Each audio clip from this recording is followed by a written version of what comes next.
to yield the great controversy. He will marshal all the armies of the lost under his banner, and through them endeavor to execute his plans. The wicked are Satan's captives. In rejecting Christ they have accepted the rule of the rebel leader. They are ready to receive his suggestions and to do his bidding. Yet, true to his early cunning, he does not acknowledge himself to be Satan. He claims to be the prince who is the rightful owner of the world, and whose inheritance has been unlawfully wrested from him. He represents himself to his deluded subjects as a redeemer, assuring them that his power has brought them forth from their graves, and that he is about to rescue them from the most cruel tyranny. The presence of Christ having been removed, Satan works wonders to support his claims. He makes the weak strong, and inspires all with his own spirit and energy. He proposes to lead them against the camp of the saints, and to take possession of the city of God.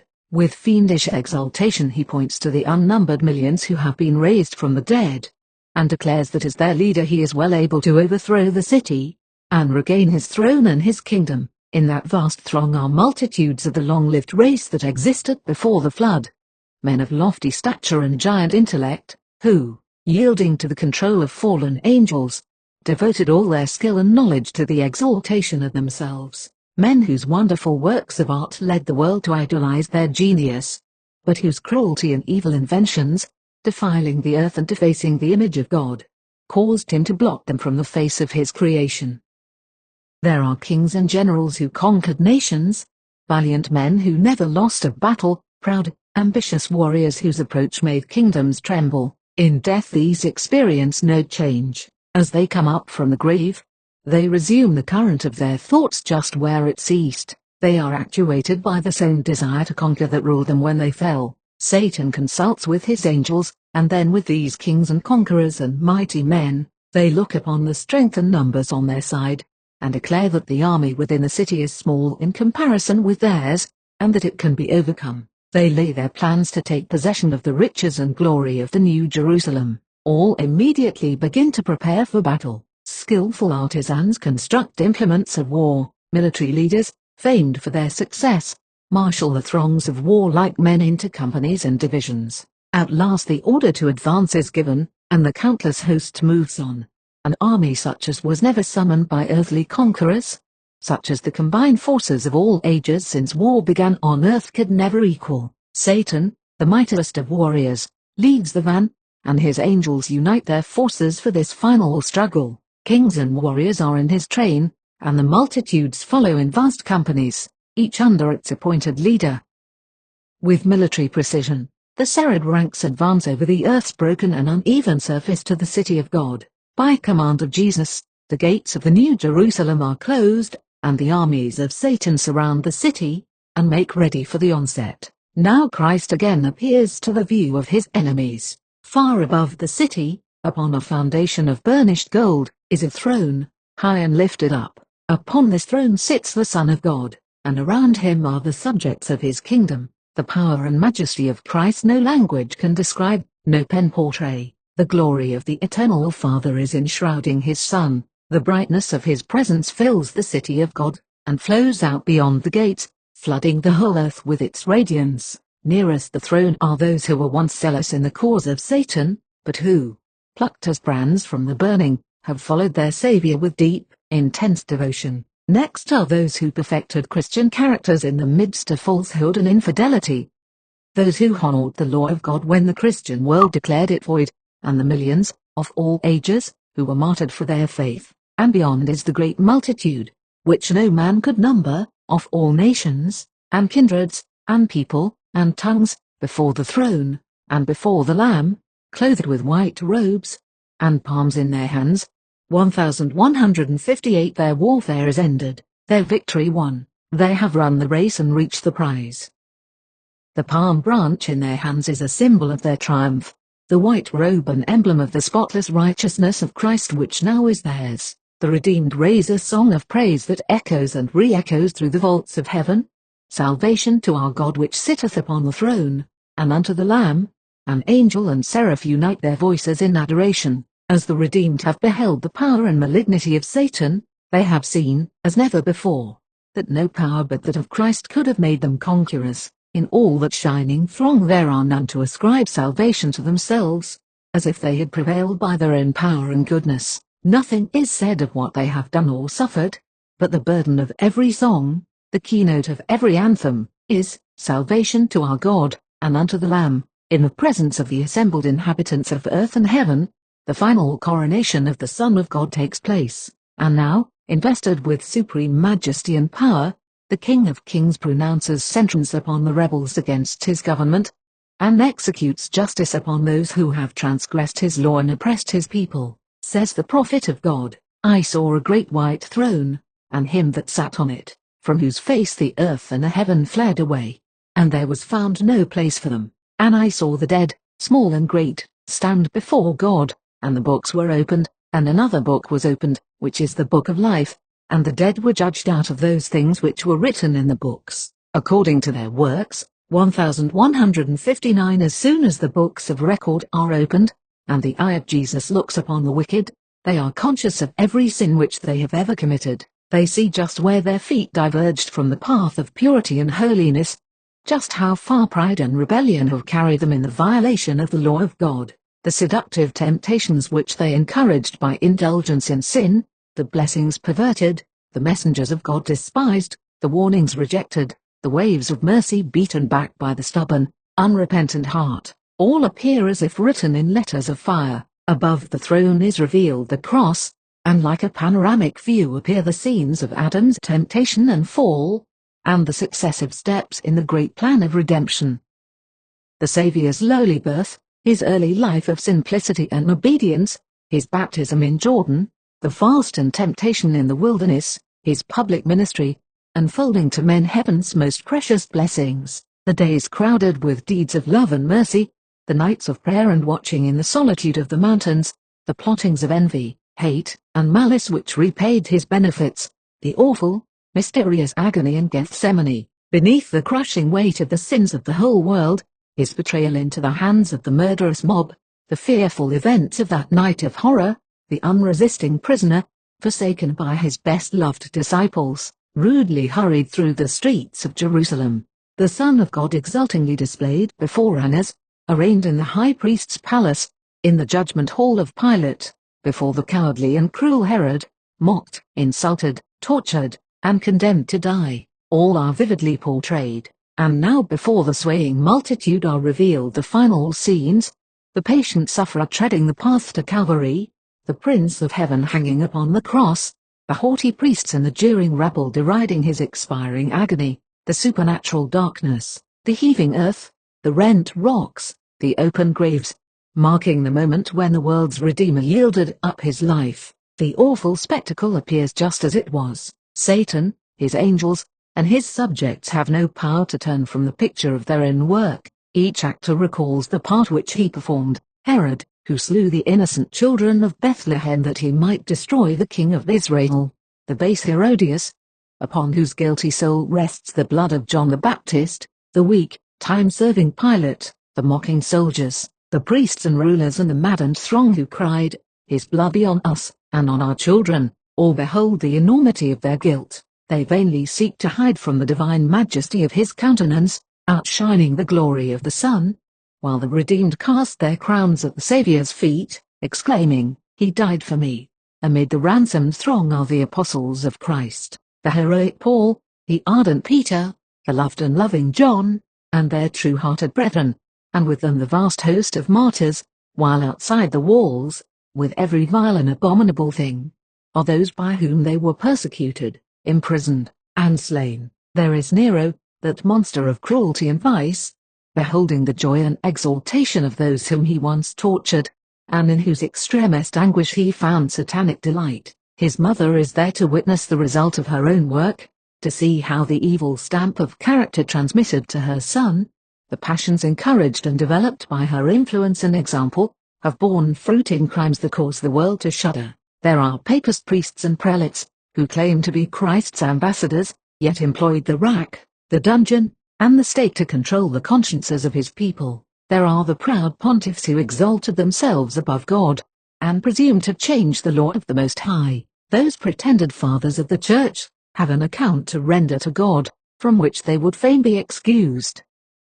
Too late they are made to see that the Omniscient One is jealous of his law, and that he will in no wise clear the guilty. They learn now that Christ identifies his interest with that of his suffering people, and they feel the force of his own words. Inasmuch as ye have done it unto one of the least of these my brethren, ye have done it unto me. 1160. The whole wicked world stand arraigned at the bar of God, on the charge of high treason against the government of heaven. They have none to plead their cause, they are without excuse, and the sentence of eternal death is pronounced against them. It is now evident to all that the wages of sin is not noble independence, and eternal life, but slavery, ruin, and death. The wicked see what they have forfeited by their life of rebellion. The far more exceeding and eternal weight of glory was despised when offered them.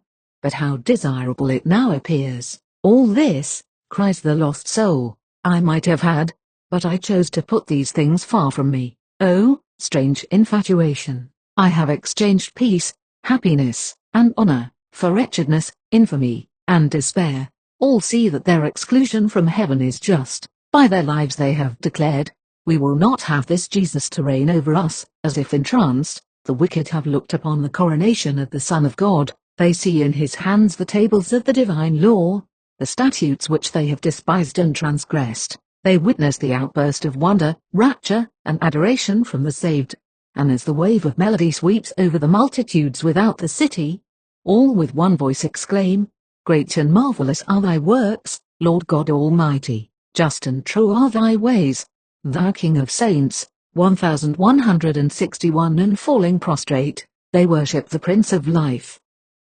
Satan seems paralyzed as he beholds the glory and majesty of Christ. He who was once a covering cherub remembers whence he is fallen, a shining seraph, son of the morning. How changed, how degraded, from the council where once he was honored, he is forever excluded. He sees another now standing near to the Father, veiling his glory. He has seen the crown placed upon the head of Christ, by an angel of lofty stature and majestic presence, and he knows that the exalted position of this angel might have been his. Memory recalls the home of his innocence and purity, the peace and content that were his until he indulged in murmuring against God, an envy of Christ, his accusations, his rebellion, his deceptions to gain the sympathy and support of the angels, his stubborn persistence in making no effort for self-recovery when God would have granted him forgiveness, all come vividly before him. He reviews his work among men and its results, the enmity of man toward his fellow man, the terrible destruction of life, the rise and fall of kingdoms, the overturning of thrones, the long succession of tumults, conflicts, and revolutions. He recalls his constant efforts to oppose the work of Christ, and to sink man lower and lower. He sees that his hellish plots have been powerless to destroy those who have put their trust in Jesus. As Satan looks upon his kingdom, the fruit of his toil, he sees only failure and ruin. He has led the multitudes to believe that the city of God would be an easy prey, but he knows that this is false. Again and again, in the progress of the great controversy, he has been defeated, and compelled to yield. He knows too well the power and majesty of the Eternal. The aim of the great rebel has ever been to justify himself, and to prove the divine government responsible for the rebellion. To this end he has bent all the power of his giant intellect. He has worked deliberately and systematically, and with marvelous success, leading vast multitudes to accept his version of the great controversy, which has been so long in progress. For thousands of years this chief of conspiracy has palmed off falsehood for truth, but the time has now come when the rebellion is to be finally defeated, and the history and character of Satan disclosed. In his last great effort to dethrone Christ, destroy his people, and take possession of the city of God, the arch-deceiver has been fully unmasked. Those who have united with him see the total failure of his cause. Christ's followers and the loyal angels behold the full extent of his machinations against the government of God. He is the object of universal abhorrence. Satan sees that his voluntary rebellion has unfitted him for heaven. He has trained his powers to war against God. The purity, peace, and harmony of heaven would be to him supreme torture. His accusations against the mercy and justice of God are now silenced. The reproach which he has endeavored to cast upon Jehovah rests wholly upon himself. And now Satan bows down, and confesses the justice of his sentence. Who shall not fear thee, O Lord, and glorify thy name? For thou only art holy, for all nations shall come and worship before thee, for thy judgments are made manifest. 1162 Every question of truth and error, in the long-standing controversy, has now been made plain. The results of rebellion, the fruits of setting aside the divine statutes, have been laid open to the view of all created intelligences. The working out of Satan's rule in contrast with the government of God has been presented to the whole universe. Satan's own works have condemned him. God's wisdom, his justice, and his goodness stand fully vindicated. It is seen that all his dealings in the great controversy have been conducted with respect to the eternal good of his people, and the good of all the worlds that he has created. All thy works shall praise thee, O Lord, and thy saints shall bless thee.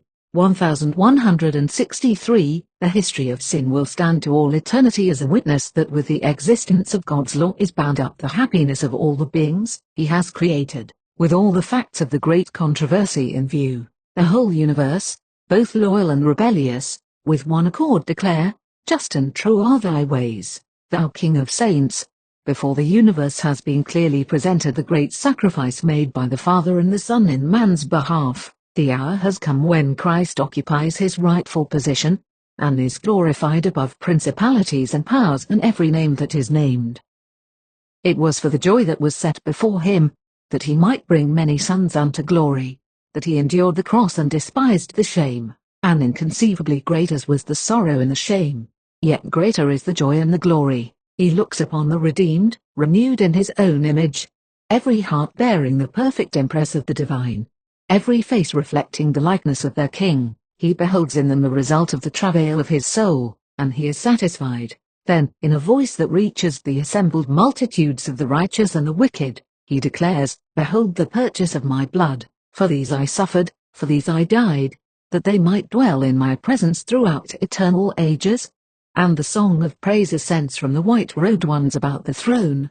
Worthy is the Lamb that was slain to receive power, and riches, and wisdom, and strength, and honor, and glory, and blessing. 1164 Notwithstanding that Satan has been constrained to acknowledge God's justice, and to bow to the supremacy of Christ, his character remains unchanged. The spirit of rebellion, like a mighty torrent, again bursts forth. Filled with frenzy, he determines not to yield the great controversy. The time has come for a last desperate struggle against the King of Heaven. He rushes into the midst of his subjects, and endeavors to inspire them with his own fury, and arouse them to instant battle. But of all the countless millions whom he has allured into rebellion, there are none now to acknowledge his supremacy. His power is at an end.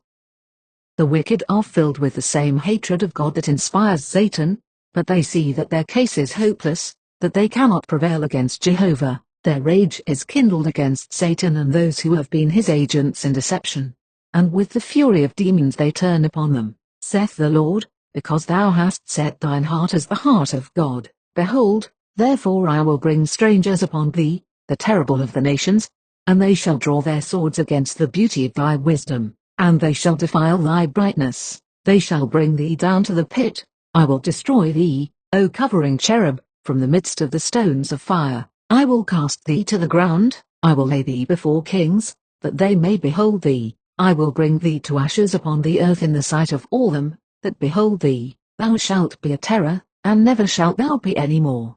1165 Every battle of the warrior is with confused noise, and garments rolled in blood, but this shall be with burning and fuel of fire. The indignation of the Lord is upon all nations, and his fury upon all their armies. He hath utterly destroyed them, he hath delivered them to the slaughter. Upon the wicked he shall rain quick burning coals, fire and brimstone, and a horrible tempest. This shall be the portion of their cup. 1166 Fire comes down from God out of heaven, the earth is broken up, the weapons concealed in its depths are drawn forth, devouring flames burst from every yawning chasm, the very rocks are on fire. The day has come that shall burn as an oven. The elements melt with fervent heat, the earth also, and the works that are therein are burned up. 1167 The earth's surface seems one molten mass, a vast, seething lake of fire. It is the time of the judgment and perdition of ungodly men, the day of the Lord's vengeance, and the year of recompenses for the controversy of Zion. 1168 The wicked receive their recompense in the earth. 1169 They shall be stubble, and the day that cometh shall burn them up, saith the Lord of hosts. 1170 Some are destroyed as in a moment, while others suffer many days. All are punished according to their deeds.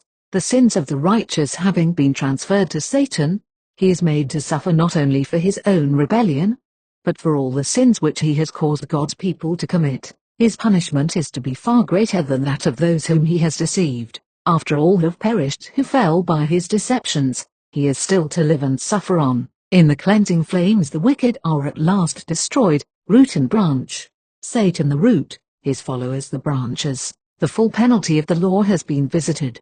The demands of justice have been met, and heaven and earth, beholding, declare the righteousness of Jehovah. Satan's work of ruin is forever ended. For 6,000 years he has wrought his will, filling the earth with woe, and causing grief throughout the universe. The whole creation has groaned and travailed together in pain. Now God's creatures are forever delivered from his presence and temptations. The whole earth is at rest, and is quiet. They, the righteous, break forth into singing.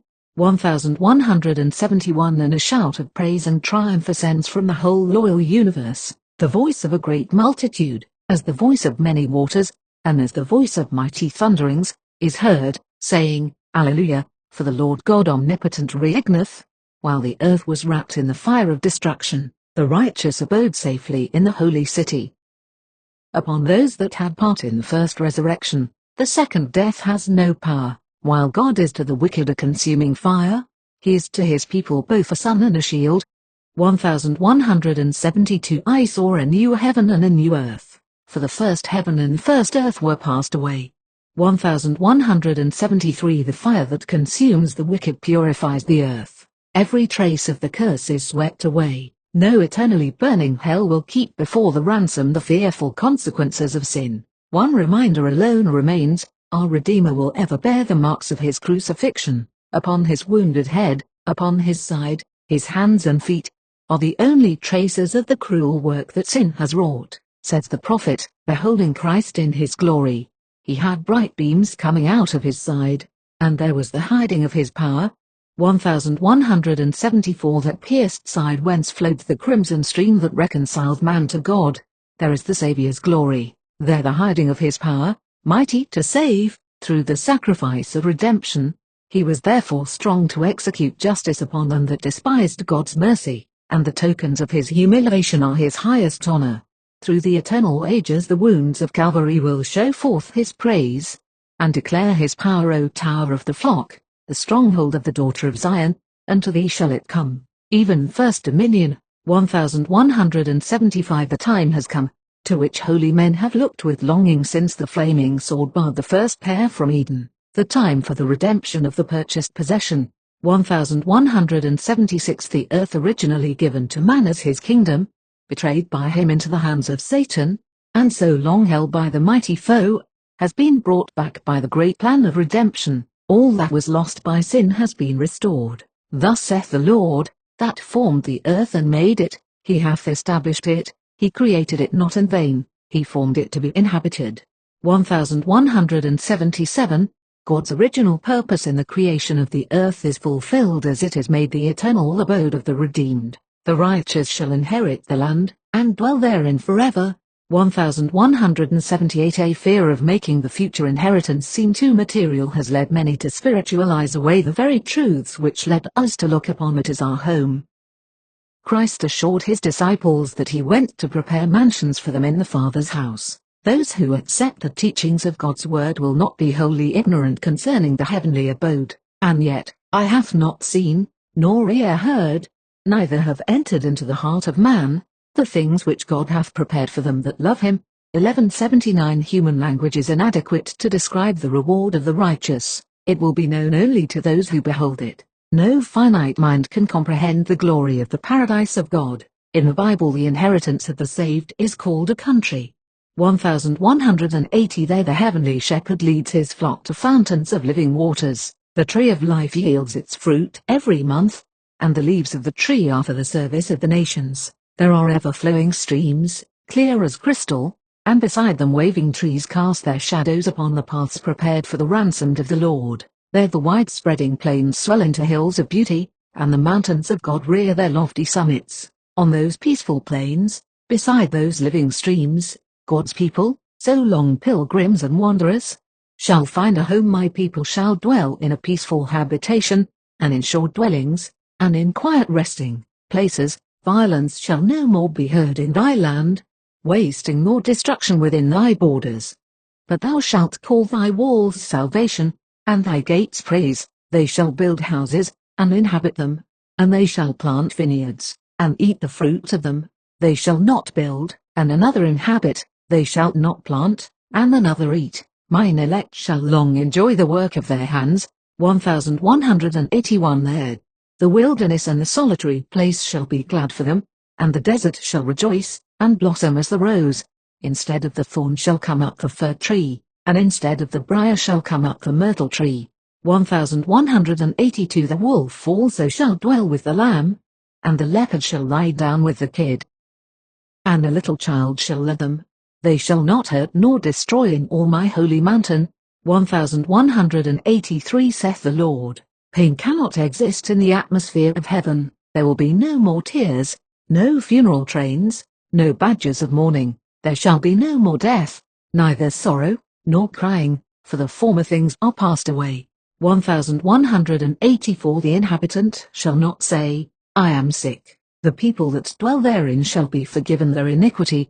1185 There is the New Jerusalem, the metropolis of the glorified new earth, a crown of glory in the hand of the Lord, and a royal diadem in the hand of thy God.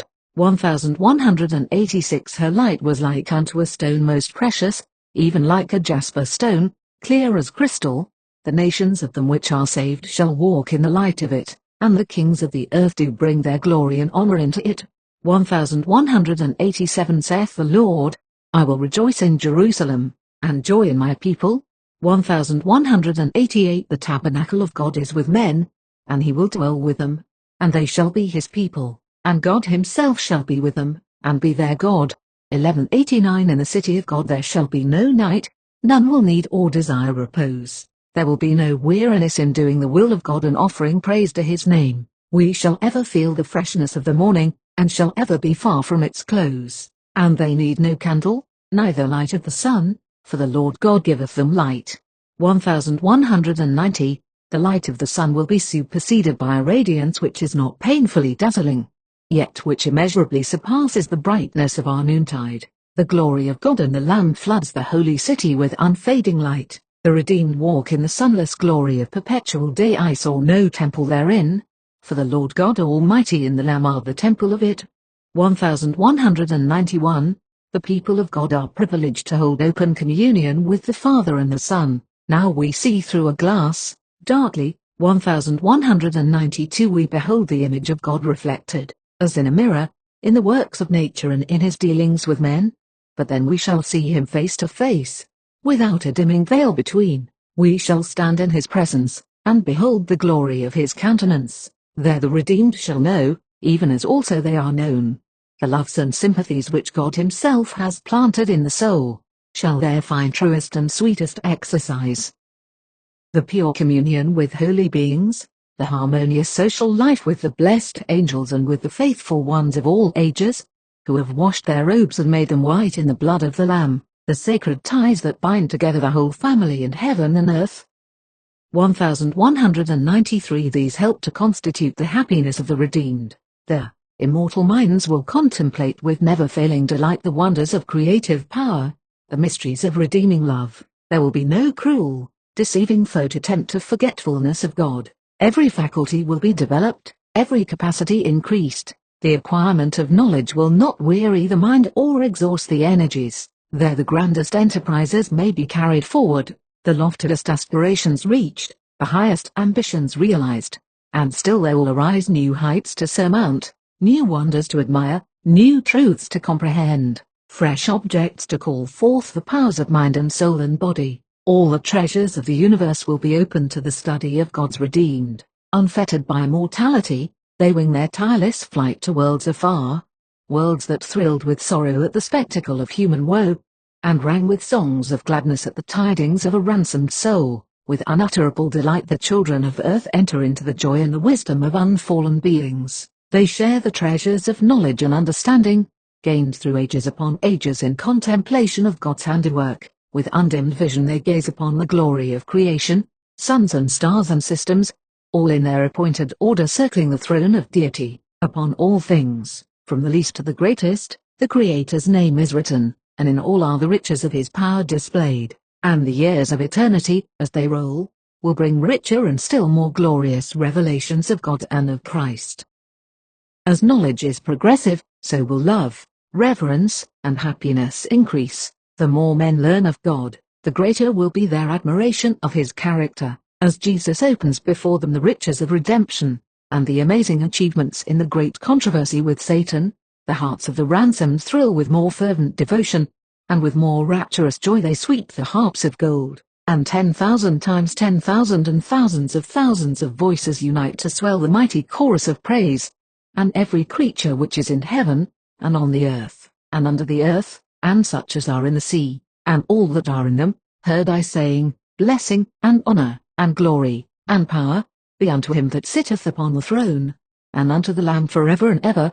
1194. The great controversy is ended. Sin and sinners are no more. The entire universe is clean. One pulse of harmony and gladness beats through the vast creation. From him who created all, flow life and light and gladness, throughout the realms of illimitable space. From the minutest atom to the greatest world, all things, animate and inanimate, in their unshadowed beauty and perfect joy, declare that God is love. The end. Notes. 1. Luke 19:42-44.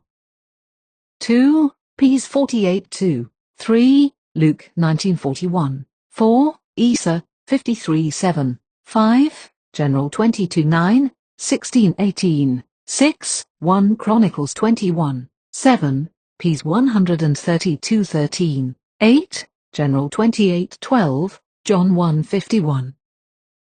9. Jer 17:21-25. 10. 2 Chron 36:16, 15. 11. X 34:6. 12. Ibid. 13. Ps 88. 14. Isa 5:14. 15. Ibid. 16. Ibid. 17. Acts 10:38. Luke 4:18. Matt 11:5. 18. Matt 11:28. 19. Ps 109:5. 20. Jer 9:1. 13:17. 21. Matt 23:37. 22. John 5:40. 23. Ps 76:2. 78:68, 69.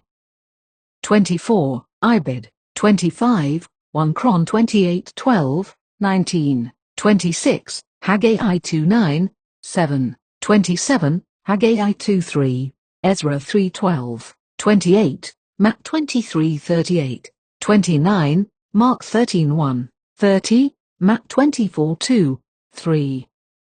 31. Ibid. 32. Matt 24:15, 16. Luke 21:20. 33. Matt 24:35. 34. Micah 3:9-11. 35. John 11:48. 36. Micah 3:12. 37. Luke 13:7. 38. Isa 30:11. 39. Matt 7:2. 40. Milman, History of the Jews, Book 13. 41. Luke 21:20, 21. 42. Isa 49:15. 43. Lamb 4:10. 44. Dut 28:56, 57. 45. Matt 27:25. 46. Milman, History of the Jews, Book 16. 47. Jer 26:18. 48. Hosea 39, 14:1. 49. Isa 9:5. 50. Matt 24:30, 31. 51. 2 Thess 2:8. 52. Luke 21:25. Matt 24:29. Mark 13:24-26. Reverend 6:12-17. 53. Matt 24:33. 54. Mark 13:35. 55, 1 Thess 525, 56, Ibid. 57, Matt 24 9, 21, 22, 58, Heb 10:32, 59, Heb 11:36-38, 60, Ibid, 61, Heb 11:35, 62, Reverend 210, 63, Tertullian's Apology, Pa. 50, ed. T&T, Clark, 1869. 64, Luke 2:14, 65, Matt 10:34, 66, John 15:20, 67, 2 Peter 3:9, 68, 2 Tim 3:12, 69, 2 Thess 2:3, 4, 7. 70, Ibid, 71, titles in a passage which forms a part of the Roman canon law. Pope Innocent III declares that the Roman pontiff is the vicegerent upon earth, not of a mere man, but of very God, and in a gloss on the passage it is explained that this is because he is the vicegerent of Christ, who is very God and very man. See Decretal, D. Gregor, Pap 9 Lib 1 de Translat, Episc Tit 7c3, Corporation, J. Canon, ed. Paris, 1612, Tom 2, Decretal Col 205, for the title, Lord God the Pope. See a gloss on the extravagance of Pope John 22, Title 14, Chapter 4, Declaramus, in an Antwerp edition of the Extravagance, dated 1584, the words Dominum Deum Nostrum Papam, Our Lord God the Pope, occur in column 153. In a Paris edition, dated 1612, they occur in column 140. In several editions published since 1612, the word doom, God, has been omitted. 72, Luke 4:8, 73, Jude 3, 74, Dan 7:25, 75, image worship, the worship of images, was one of those corruptions of Christianity, which crept into the church stealthily and almost without notice or observation. This corruption did not, like other heresies, develop itself at once, for in that case it would have met with decided censure and rebuke. But, making its commencement under a fair disguise, so gradually was one practice after another introduced in connection with it, that the church had become deeply steeped in practical idolatry, not only without any efficient opposition, but almost without any decided remonstrance, and when at length an endeavor was made to root it out, the evil was found too deeply fixed to admit of removal. It must be traced to the idolatrous tendency of the human heart, and its propensity to serve the creature more than the Creator. Images and pictures were first introduced into churches, not to be worshipped, but either in the place of books to give instruction to those who could not read, or to excite devotion in the minds of others. How far they ever answered such a purpose is doubtful, but, even granting that this was the case for a time, it soon ceased to be so, and it was found that pictures and images brought into churches darkened rather than enlightened the minds of the ignorant degraded, pg 680, rather than exalted the devotion of the worshipper, so that, however they might have been intended to direct men's minds to God, they ended in turning them from him to the worship of created things. J. Mendham, The Seventh General Council, the Second of Nicaea, Introduction, pp. 3v, for a record of the proceedings and decisions of the Second Council of Nice, AD 787, called to establish the worship of images. See Baronius, Ecclesiastical Annals, Volume 9, pages 391-407, 1612 Antwerp ed. J. Mendham, The Seventh General Council, the Second of Nicaea, ed. Stillingfleet, Defense of the Discourse Concerning the Idolatry Practiced in the Church of Rome, London, 1686. A Select Library of Nicene and Post-Nicene Fathers, Second Series, Volume 14, pages 521-587, NY, 1900, C.J. Heffeler, History of the Councils of the Church, from the original documents, BK 18, Chapter 1, Sec 332, 333, Chapter 2, Sec 345-352, T&T, Clark ed., 1896, Volume 5, pages 263-04, 342 372, 76, General 22, 3. 77, Edict of Constantine, the law issued by Constantine on the 7th of March, AD 321, regarding a day of rest, reads thus: "Let all judges, and all city people, and all tradesmen, rest upon the venerable day of the sun, but let those dwelling in the country freely, and with full liberty attend to the culture of their fields, since it frequently happens, that no other day is so fit for the sowing of grain, or the planting of vines. Hence the favourable time should not be allowed to pass, lest the provisions of heaven be lost." A. H. Lewis, History of the Sabbath and the Sunday, pages 123, 124, 2d ed.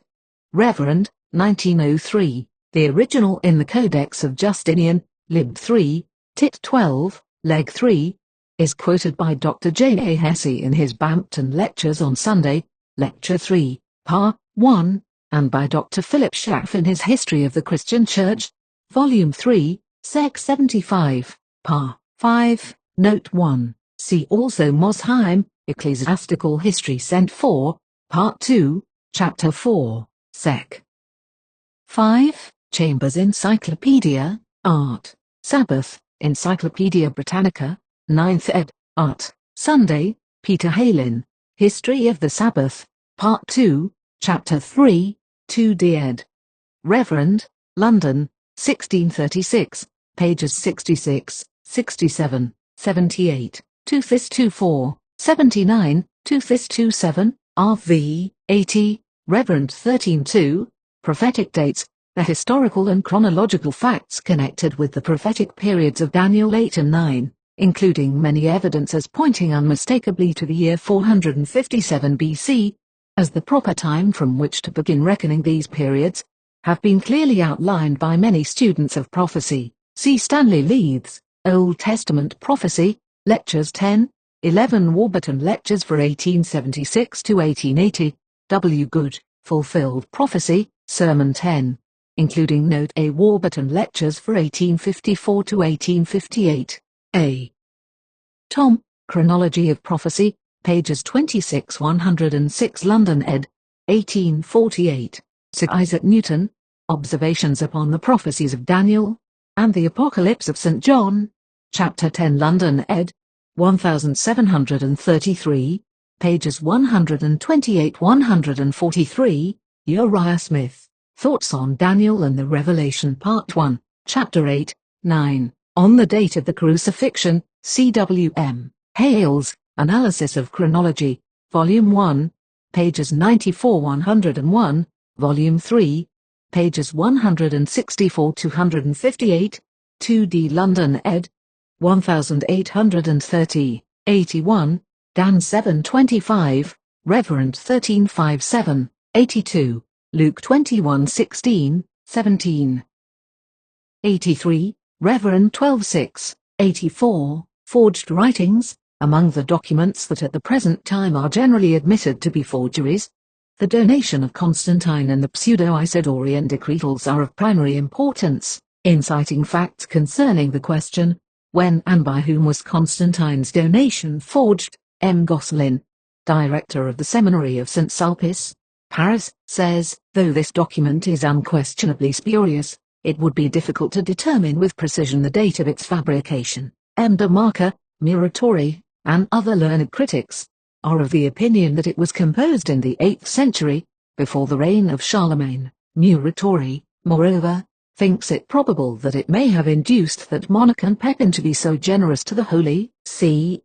Gosselin, The Power of the Pope During the Middle Ages, Volume 1, page 321, translated by the Reverend Matthew Kelly, St. Patrick's College, Maynooth, Baltimore, J. Murphy and Company, 1853. On the date of the Pseudo-Isidorian decretals, see Mosheim, Ecclesiastical History BK 3, Cent 9, Part 2, ch.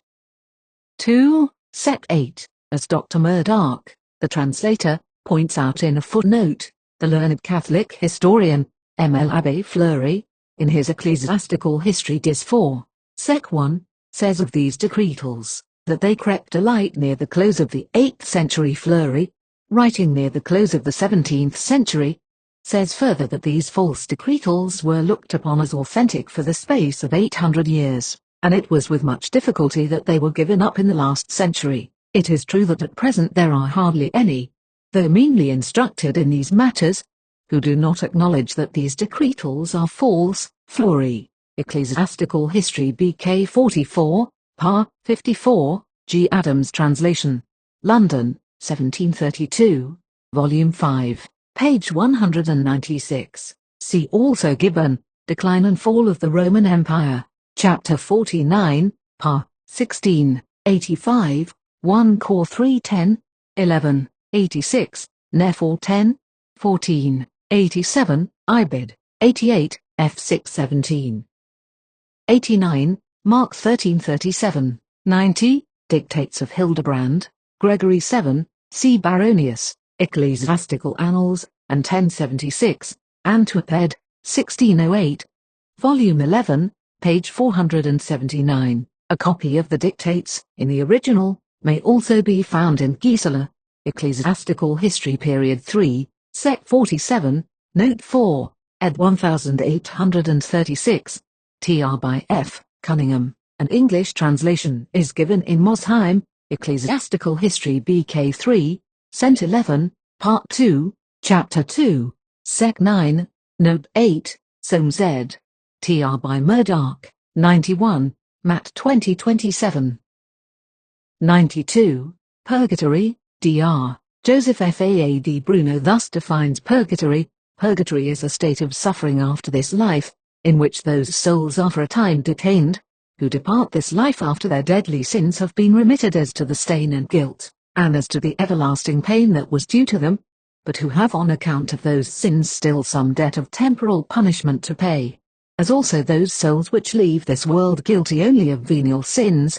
Catholic Belief, page 196, ed. 1884, Imprimatur Archbishop of New York. See also K.R. Hagenbach, Compendium of the History of Doctrines, Volume 1, pages 234-237, 405, 408, Volume 2, pages 135-150, 308, 309, T&T, Clark ed., Chas. Eliot, Delineation of Roman Catholicism, BK 2, Chapter 12, Catholic Encyclopedia, Art, Purgatory, 93, Indulgences. For a detailed history of the doctrine of indulgences, see the Catholic Encyclopedia, Art, Indulgences, contributed by W. H. Kent, OSC, of Bayswater, London, Carl Ullman, Reformers Before the Reformation, Volume 1, BK 2,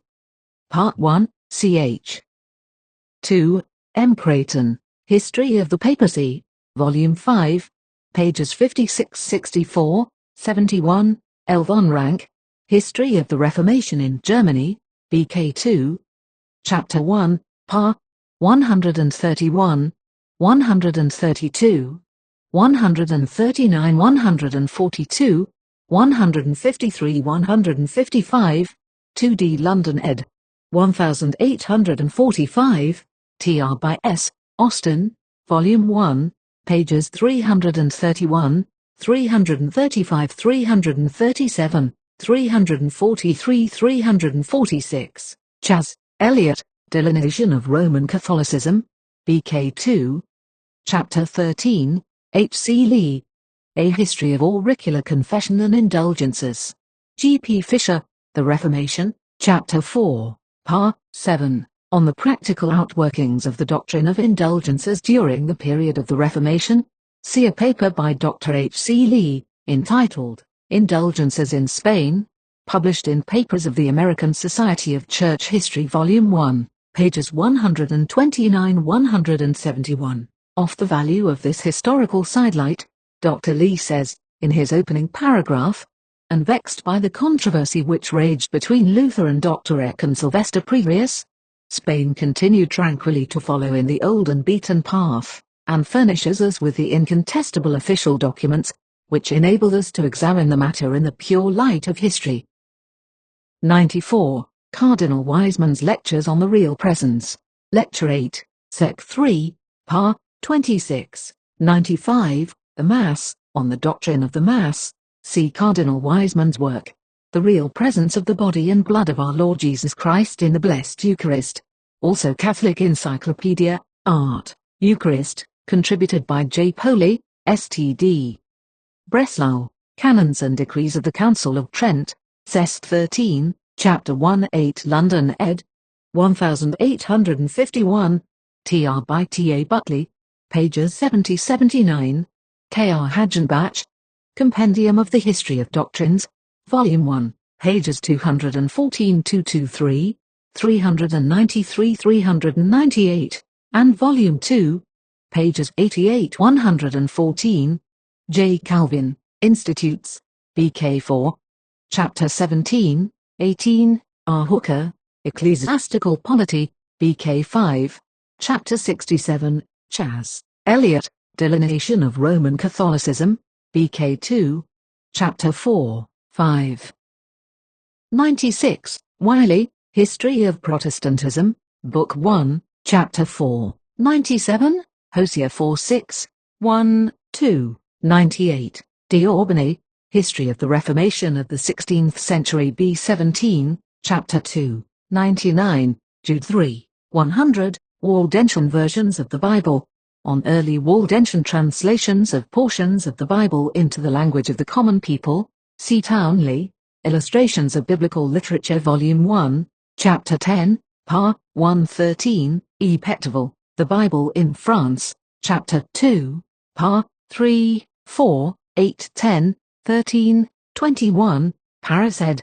1864, G. H. Putnam, The Censorship of the Church of Rome, Volume 2, Chapter 2. 101, Wiley, B. 1, Chapter 7, 102, 1 John 1-7, 103, John 3:14, 15, 104, Heb 11:6, 105, Acts 4:12, 106, Matt 11:28, 107, Edict against the Waldenses, a considerable portion of the text of the papal bull issued by Innocent VIII.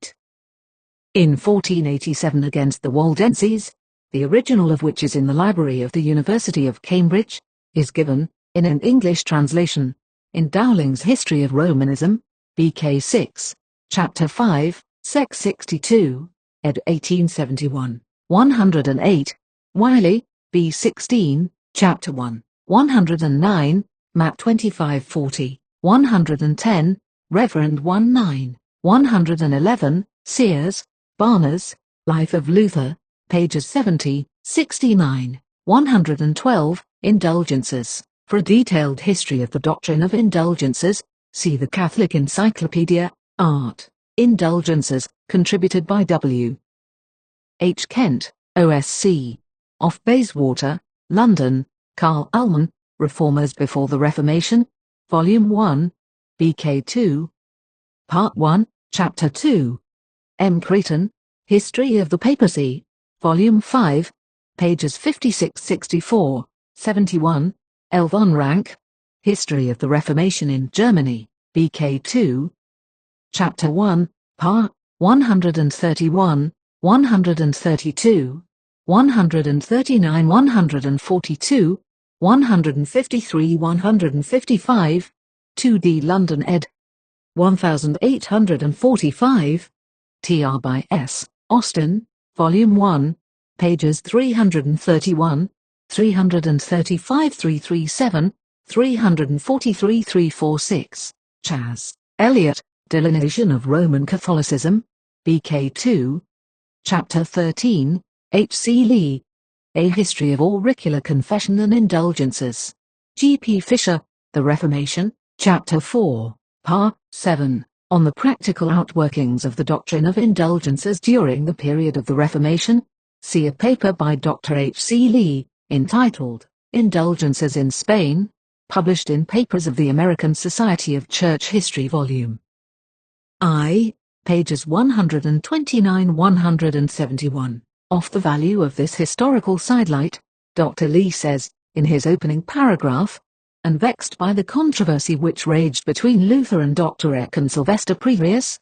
Spain continued tranquilly to follow in the old and beaten path, and furnishes us with the incontestable official documents, which enable us to examine the matter in the pure light of history. 113, D'Orbigny, B17, Chapter 7, 114, Lewis, Reverend John, History of the Life and Sufferings of J. Wycliffe, page 37, ed. 1820, 115, Wycliffe, for the original text of the papal bulls issued against Wycliffe, with an English translation, C. J. Fox, Acts and Monuments, Volume 3, pages 413, Pratt Townsend ed.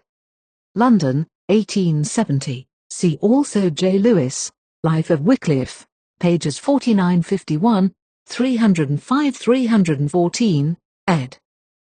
1820, Leclerc, John Wycliffe and his English Precursors, Chapter 5, Sect 2, pages 162-164, London ed.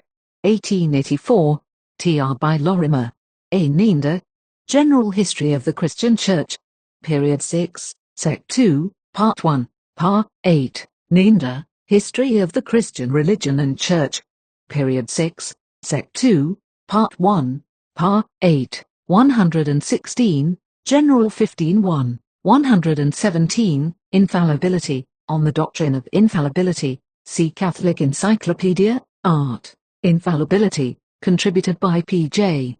Turner, S.T.D. Geo. Salmon, The Infallibility of the Church, Chas. Eliot, Delineation of Roman Catholicism, B.K. 1, Chapter 4, Cardinal Gibbons, The Faith of Our Fathers, Chapter 7, 49th ed., 1897, 118, Von R., Life and Opinions of John de Wycliffe, Volume 2, page 6, ed. 1831, 119, D'Orbigny, B17, Chapter 7, 120, Wiley, B2, Chapter 13, 121, Fox, Acts and Monuments, edited by Reverend J. Pratt, Volume 3, pages 49, 50. 122, D'Orbigny, B17, Chapter 8, 123, ps. 119-130, 124, Fuller, T., Church History of Britain, B4, Sect 2, Par. 54, 125, Wiley, B3, Chapter 1, 126, Wiley, B3, Chapter 1, 127, Map 21-5. 128, Bonachos, The Reformers Before the Reformation, Volume 1, page 87, ed. 1844, 129, Tuchel 13-8, 130, Wiley, B3, Chapter 2, 131, Indulgences. For a detailed history of the doctrine of indulgences, see the Catholic Encyclopedia, Art, Indulgences, contributed by W. H. Kent, OSC. Off Bayswater, London, Carl Ullman, Reformers Before the Reformation, Volume 1, BK 2, Part 1, Chapter 2. M. Creighton, History of the Papacy, Volume 5, pages 56-64, 71, L. Von Rank, History of the Reformation in Germany, BK 2, Chapter 1, Par. 131, 132, 139, 142, 153, 155, 2d London ed. 1845, Tr. by S. Austin, Volume 1, pages 331, 335, 337, 343, 346, Chas. Eliot, Delineation of Roman Catholicism, BK 2, Chapter 13, H. C. Lee, A History of Auricular Confession and Indulgences, G. P. Fisher, The Reformation, Chapter 4, Part 7, On the Practical Outworkings of the Doctrine of Indulgences During the Period of the Reformation, see a paper by Dr. H. C. Lee, entitled, Indulgences in Spain, published in Papers of the American Society of Church History Volume 1. pages 129–171. Off the value of this historical sidelight, Dr. Lee says, in his opening paragraph, and vexed by the controversy which raged between Luther and Dr. Eck and Sylvester Prevails, Spain continued tranquilly to follow in the old and beaten path, and furnishes us with the incontestable official documents, which enable us to examine the matter in the pure light of history. 132, 1 Kings 18:17. 133, Council of Constance, on the calling of the Council of Constance by Pope John XXIII, at the instance of the Emperor Sigismund, see Mosheim, Ecclesiastical History BK 3, Cent 15, Part 2, Chapter 2, Sec 3, J. Dowling, History of Romanism, BK 6, Chapter 2, Part 13, A. Bauer, History of the Popes, Volume 7, pages 141–143, London ed. 1766, Ninder, History of the Christian Religion and Church, Period 6, Sec 1, 1854, 5 vol ed. Tr. by Torrey, Volume 5, pages 94–101, 134, Bonachos, Volume 1, pages 147, 148, 135, Bonachos, Volume 1, pages 148, 149. 136, C. Idem, page 247, 137, Lenfant, History of the Council of Constance Volume 1, page 516, 138, Bonachos, Volume 2, page 67, 139, D'Orbigny, B1, Chapter 6, 140, Bonachos, Volume 2, page 84, 141, Bonachos, Volume 2, page 86, 142, Wiley, B.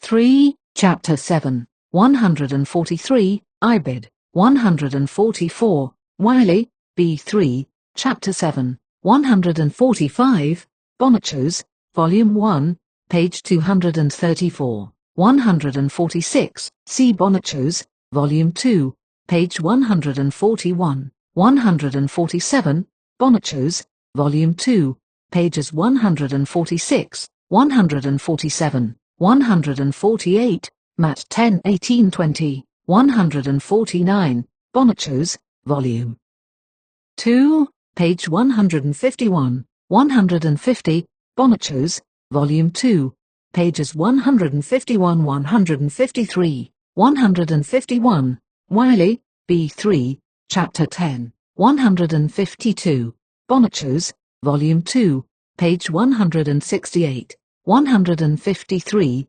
Wiley, B3, Chapter 17, 154, Ps 53-5, 155, Wiley, B3, Chapter 18, 156, Wiley, B3, Chapter 19, 157, Ibid, 158, Gillette, Life and Times of John Huss, 3d ed., Volume 2, page 570, 159, D'Orbigny, History of the Reformation of the 16th Century B2, Chapter 2, 160, Ibid, 161, D'Orbigny, B2, Chapter 3, 162, D'Orbigny, B2, Chapter 4, 163, D'Orbigny, B.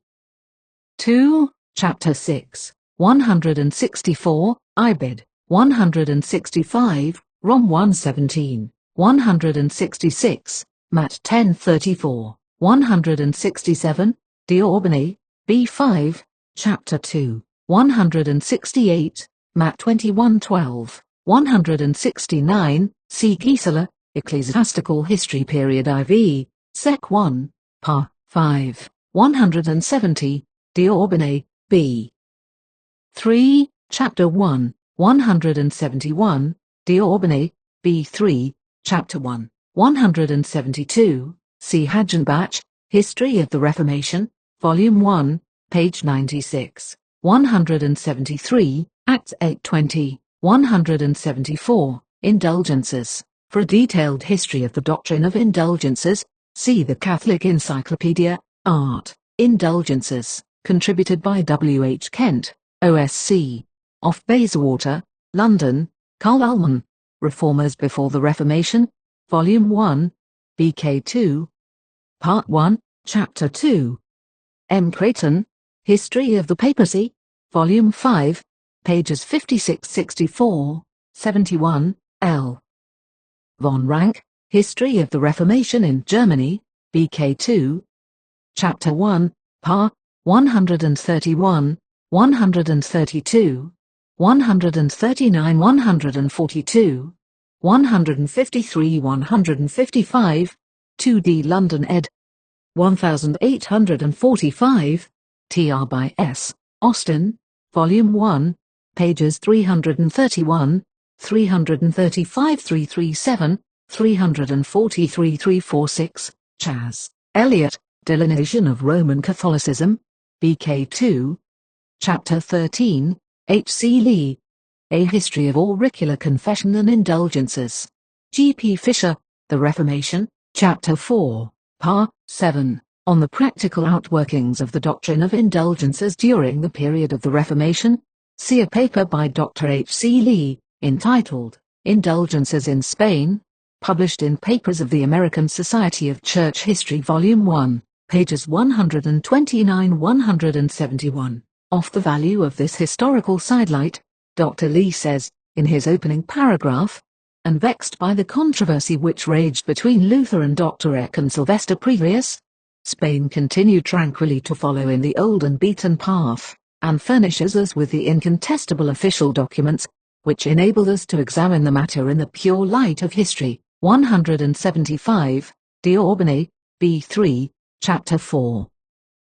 176, D'Orbigny, B3, Chapter 6. 177, D'Orbigny, B3, Chapter 6. 178, D'Orbigny, B3, Chapter 7. 179, D'Orbigny, B3, Chapter 9. 180, D'Orbigny, B4, Chapter 2. 181, D'Orbigny, B4, Chapter 4. 182, Martin, The Life and Times of Luther, pp. 271, 272. 183, D'Orbigny, B4, ch. 8 London ed. 184, D'Orbigny, B4, Chapter 10. 185, D'Orbigny, B4, Chapter 10. 186, Idem, B5, Chapter 1. 187, D'Orbigny, B6, Chapter 2. 188, Wiley, B. 6, ch. 1. 189, D'Orbigny, B6, Chapter 3. 190, D'Orbigny, B6, Chapter 3. 191, D'Orbigny, B6, Chapter 9, 3d London ed. Wilder, 1840. 192, D'Orbigny, B6, Chapter 9. 193, D'Orbigny, B6, Chapter 10. 194, D'Orbigny, B6, Chapter 10. 195, Martin, Life and Times of Luther, pages 372, 373. 196, John 15:19, 20. 197, Luke 6:26. 198, D'Orbigny, B6, Chapter 11. 199, D'Orbigny, B7, Chapter 1. 200, D'Orbigny, B7, Chapter 1. 201, Wiley, B6, Chapter 4. 202, D'Orbigny, B7, Chapter 3. 203, D'Orbigny, B7, Chapter 4. 204, D'Orbigny, B7, Chapter 4. 205, D'Orbigny, B7, Chapter 6. 206, Idem, Chapter 7. 207, Idem, ch. 7. 208, D'Orbigny, B7, Chapter 7. 209, D'Orbigny, B7, Chapter 7, 210, Ibid, 211, D'Orbigny, B7, Chapter 8, 212, Martin, Life and Times of Luther, page 393, 213, D'Orbigny, B7, Chapter 8, 214, Ibid. 215, Matt 1033, 216, D'Orbigny, B7, Chapter 8, 217, D'Orbigny, B7, Chapter 8, 218, D'Orbigny, B7, Chapter 8, 219, Ibid, 220, D'Orbigny, B7, Chapter 8, 221, D'Orbigny, B7, Chapter 8, 222, D'Orbigny, B7, Chapter 8, 223, D'Orbigny, B7, Chapter 9, 224, Ibid, 225, Ibid, 226, C. Lenfant, History of the Council of Constance Volume 1 page 422, 227, Ibid, 228, John 15:22, 229,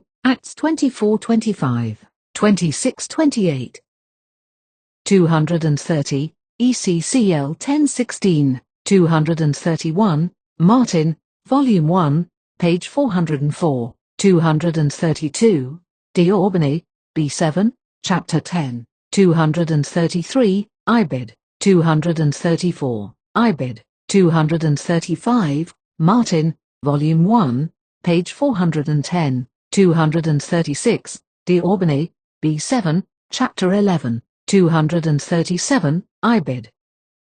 238, Martin, Volume 1, page 420, 239, Ibid, 240, D'Orbigny, B9, Chapter 2, 241, Matt 419, 242, Wiley, B8, Chapter 5, 243, Wiley, B8, Chapter 6, 244, Ibid, 245, D'Orbigny, B8, Chapter 9, 246, D'Orbigny, B8, Chapter 5, 247, Ibid, 248, D'Orbigny, B8, Chapter 6, 249, D'Orbigny, B8, Chapter 6, 250, Ibid, 251, Ibid, 252, D'Orbigny, B8,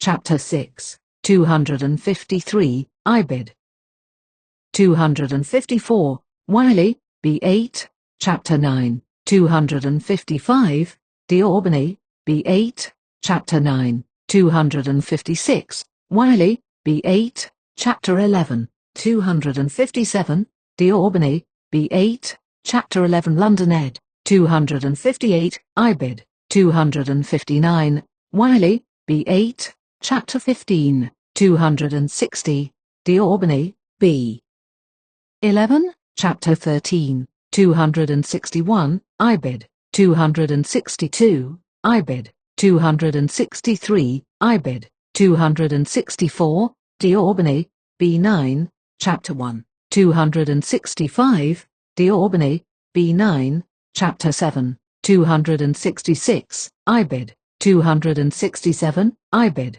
268, Ibid, 269, D'Orbigny, B9, Chapter 7, 270, Ibid, 271, D'Orbigny, B9, Chapter 8, 272, Ibid, 273, Ibid, 274, D'Orbigny, B9, Chapter 8, 275, D'Orbigny, B10, Chapter 10, 276, Ibid, 277, Ibid, 278, D'Orbigny, B9, ch. 11, 279, ps 119 130, 280, D'Orbigny, B9, Chapter 11, 281, D'Orbigny, B9, Chapter 11, 282, Matt 10:23, 283, D'Orbigny, B13, Chapter 6, 284, D'Orbigny, B13, Chapter 5, 285, Ibid.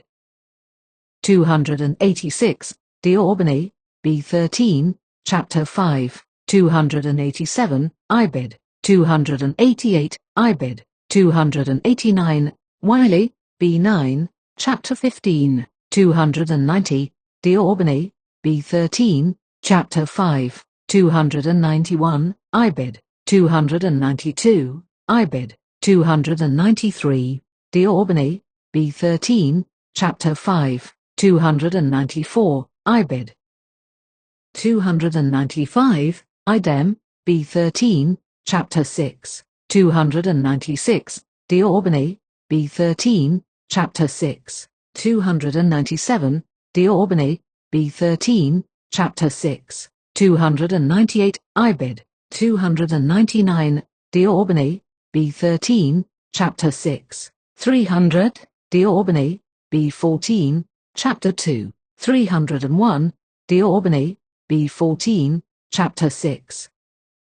302, Idem, B14, Chapter 7, 303, Ibid. 304, Ps 11946, 305, D'Orbigny, B14, Chapter 7, 306, Idem, B14, Chapter 8, 307, 2 Kings 6:17, 308, D'Orbigny, B10, Chapter 14 London ed.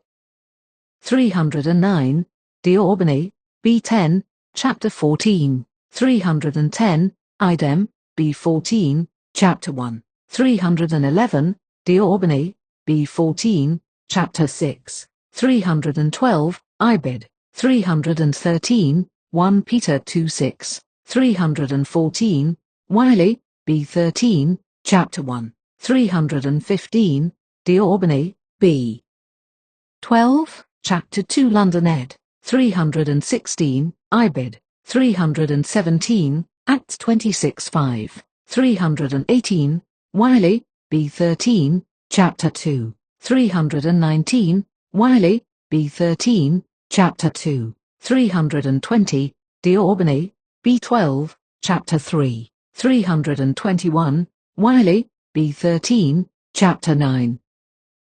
322, Ibid. 323, Ibid. 324, Wiley, B13, Chapter 9. 325, D'Orbigny, History of the Reformation in the Time of Calvin, B2, Chapter 16. 326, Wiley, B13, Chapter 9. 327, Ibid. 328, D'Orbigny, History of the Reformation in the Time of Calvin, B2, Chapter 16. 329, D'Orbigny, B12, Chapter 9.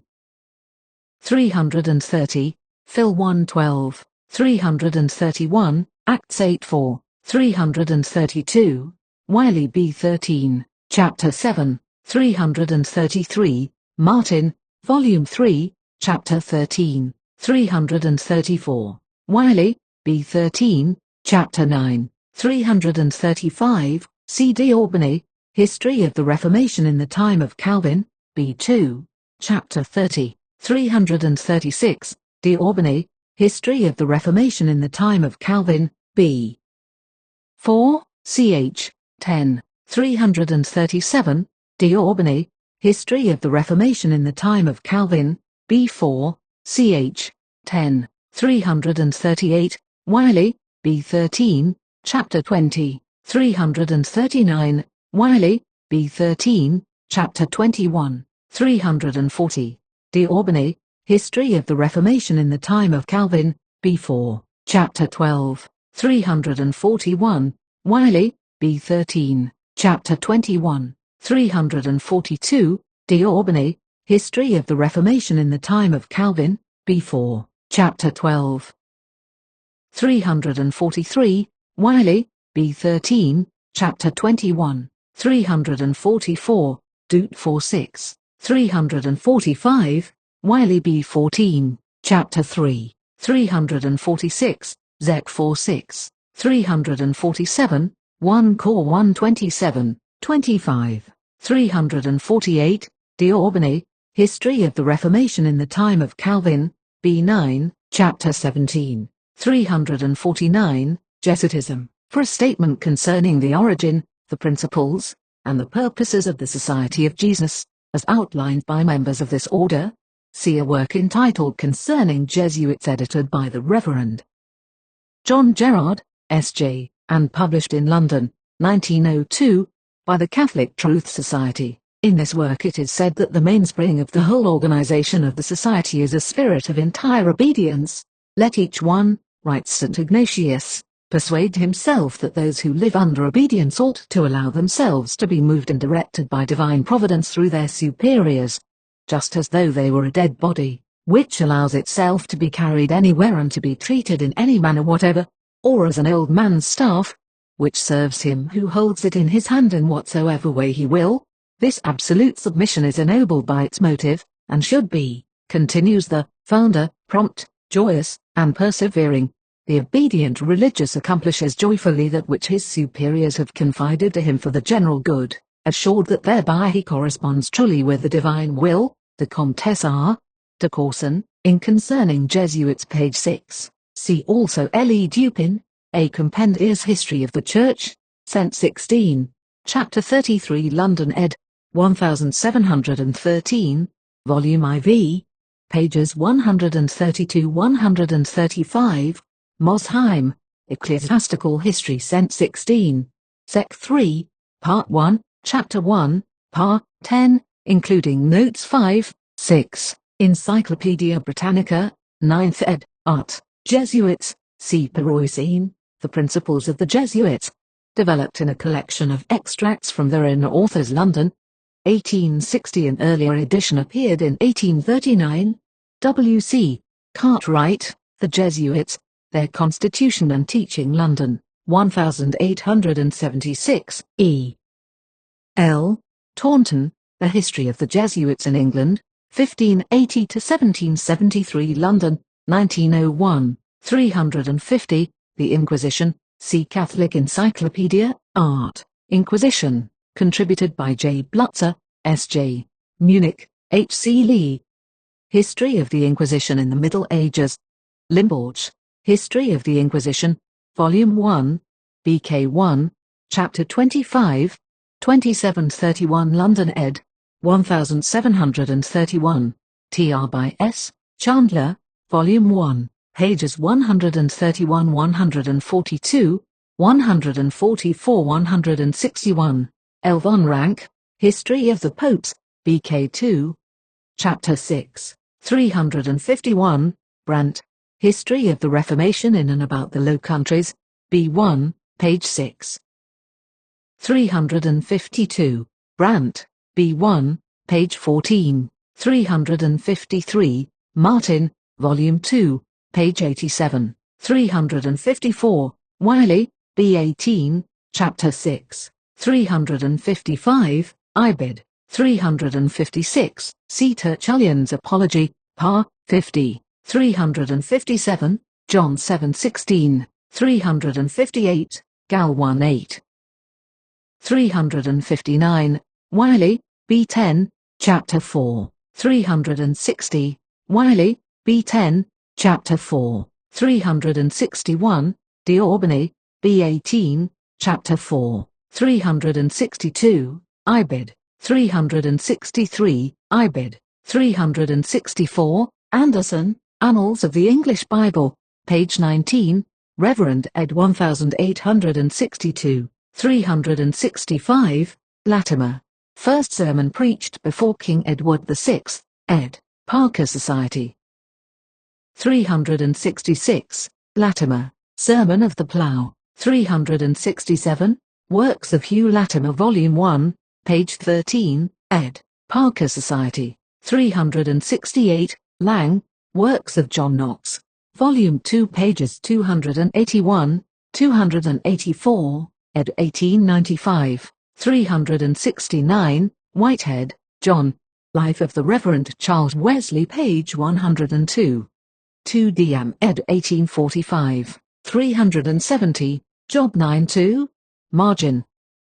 371, Whitehead, Life of the Reverend John Wesley, page 10, ed. 1845, 372, idem, pages 11, 12, 373, Whitehead, Life of John Wesley, page 52, 374, idem, page 74, 375, Wesley's Works, Volume 3, pages 297, 298, ed. 1831.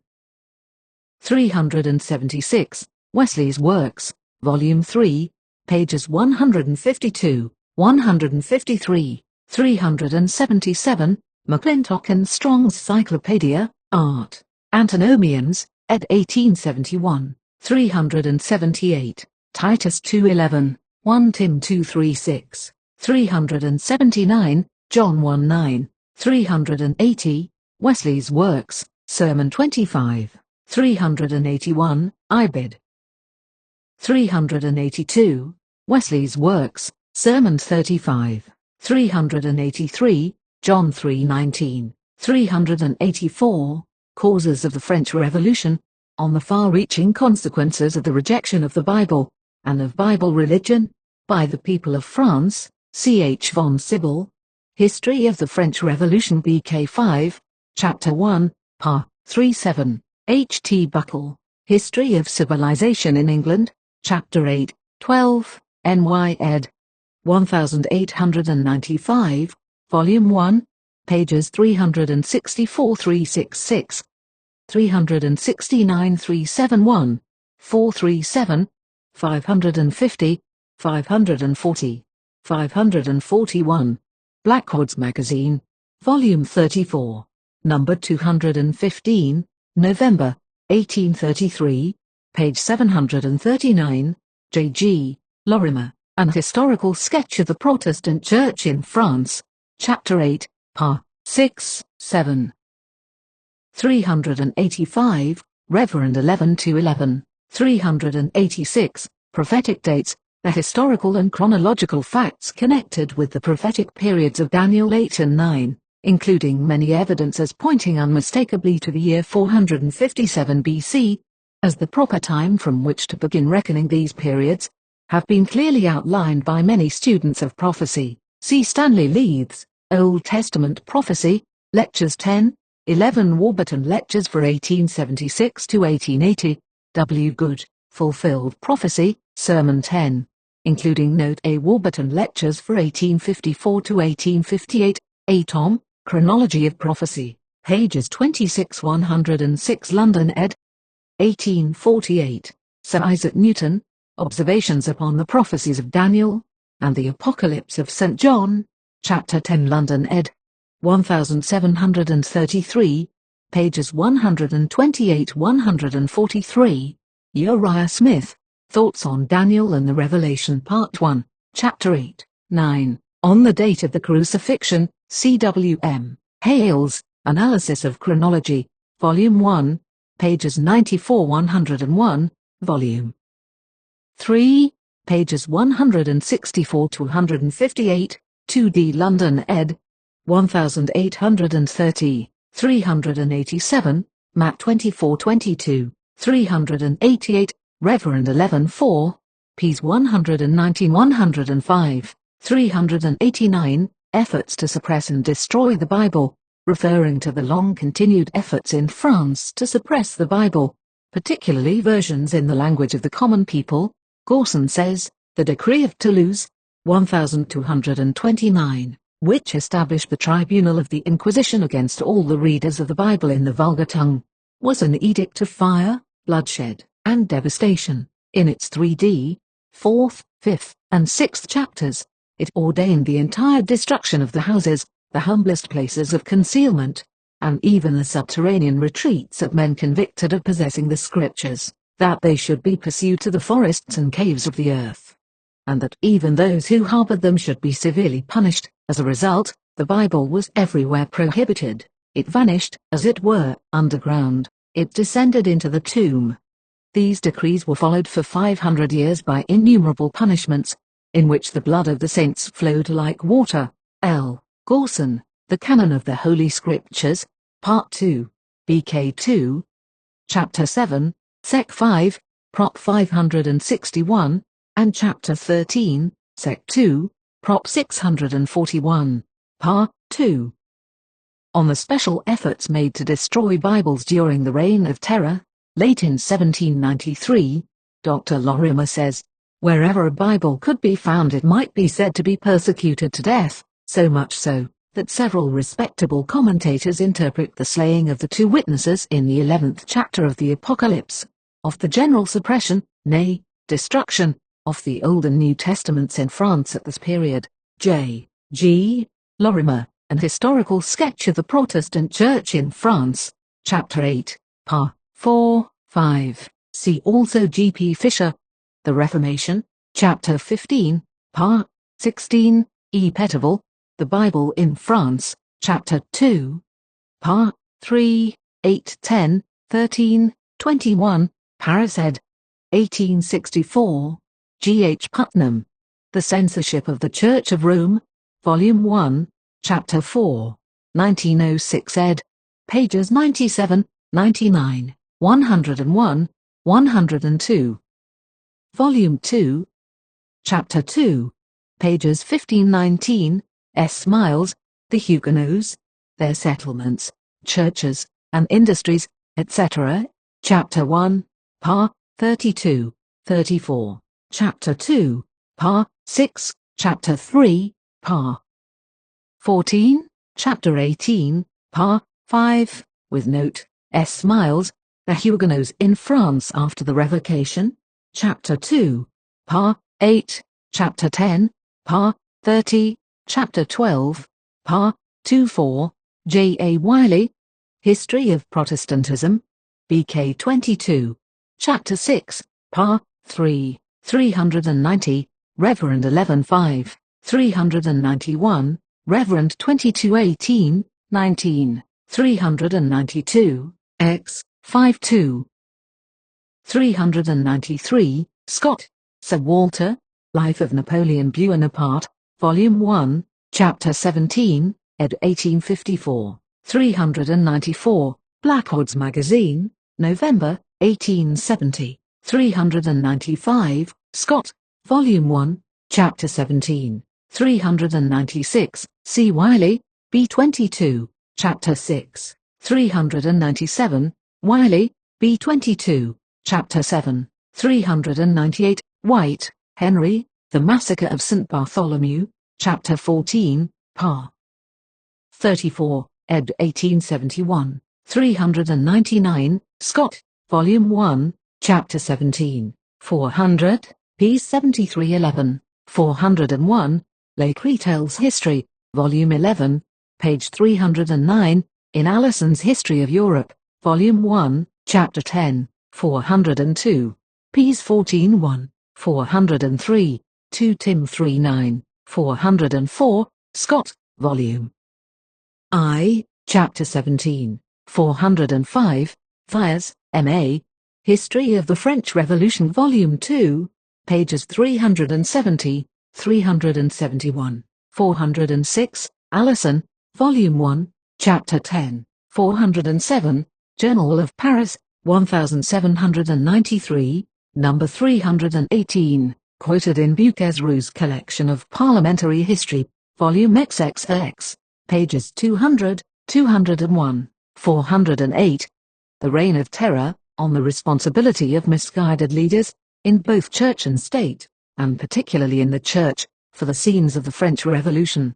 C. W. M. Sloane, The French Revolution and Religious Reform, Preface, and Chapter 2, Part 1, 2, 1014, 1901 ed., pp.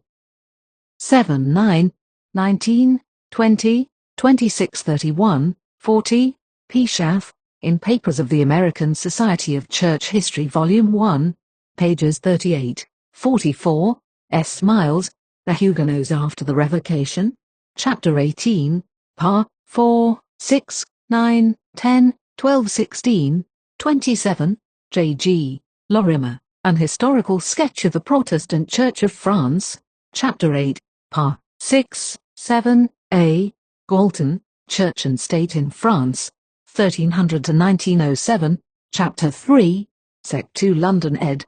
1907, Sir J. Stephen, Lectures on the History of France, Lecture 16, Part 60, 409, Thalis, G. de, History of the Protestants of France, B1, Chapter 2, Part 8, 410, d'Orbigny, History of the Reformation in the Time of Calvin, B. 2, Chapter 36, 411, Wiley, B13, Chapter 4, 412, Prof 1434, 1612, 413, Isa, 3217, 414, Wiley, B13, Chapter 20, 415, The Masses and the Privileged Classes. On Social Conditions Prevailing in France Prior to the Period of the Revolution, C. H. von Holst. Lowell Lectures on the French Revolution Lecture 1, also 10, Ancient Regime, Anne A. Young, Travels in France. 416, Retribution. For further details concerning the retributive character of the French Revolution, see Foss, H. Gill, The Papal Drama, BK 10, E. de Presense, The Church and the French Revolution BK 3, Chapter 1, 417, The Atrocities of the Reign of Terror, C.M. Mathias, History of the French Revolution Volume 3, pages 42-44, 62-74, 106, NY ed. 1890, tr by F. Schoberl, F. A. Mignot, History of, pg 686, The French Revolution Chapter 9, Par. 1, Bone ed. 1894, A. Allison, History of Europe, 1789-1815, Volume 1, Chapter 14, NY ed. 1872, Volume 1, pages 293-312.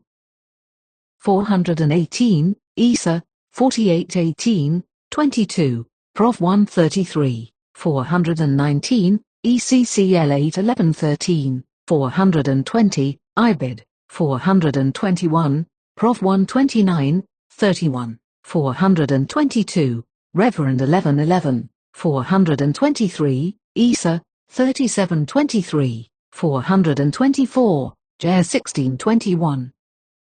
425, Reverend 1112, 426, The Circulation of the Scriptures, in 1804, according to Mr. William Canton, of the British and Foreign Bible Society.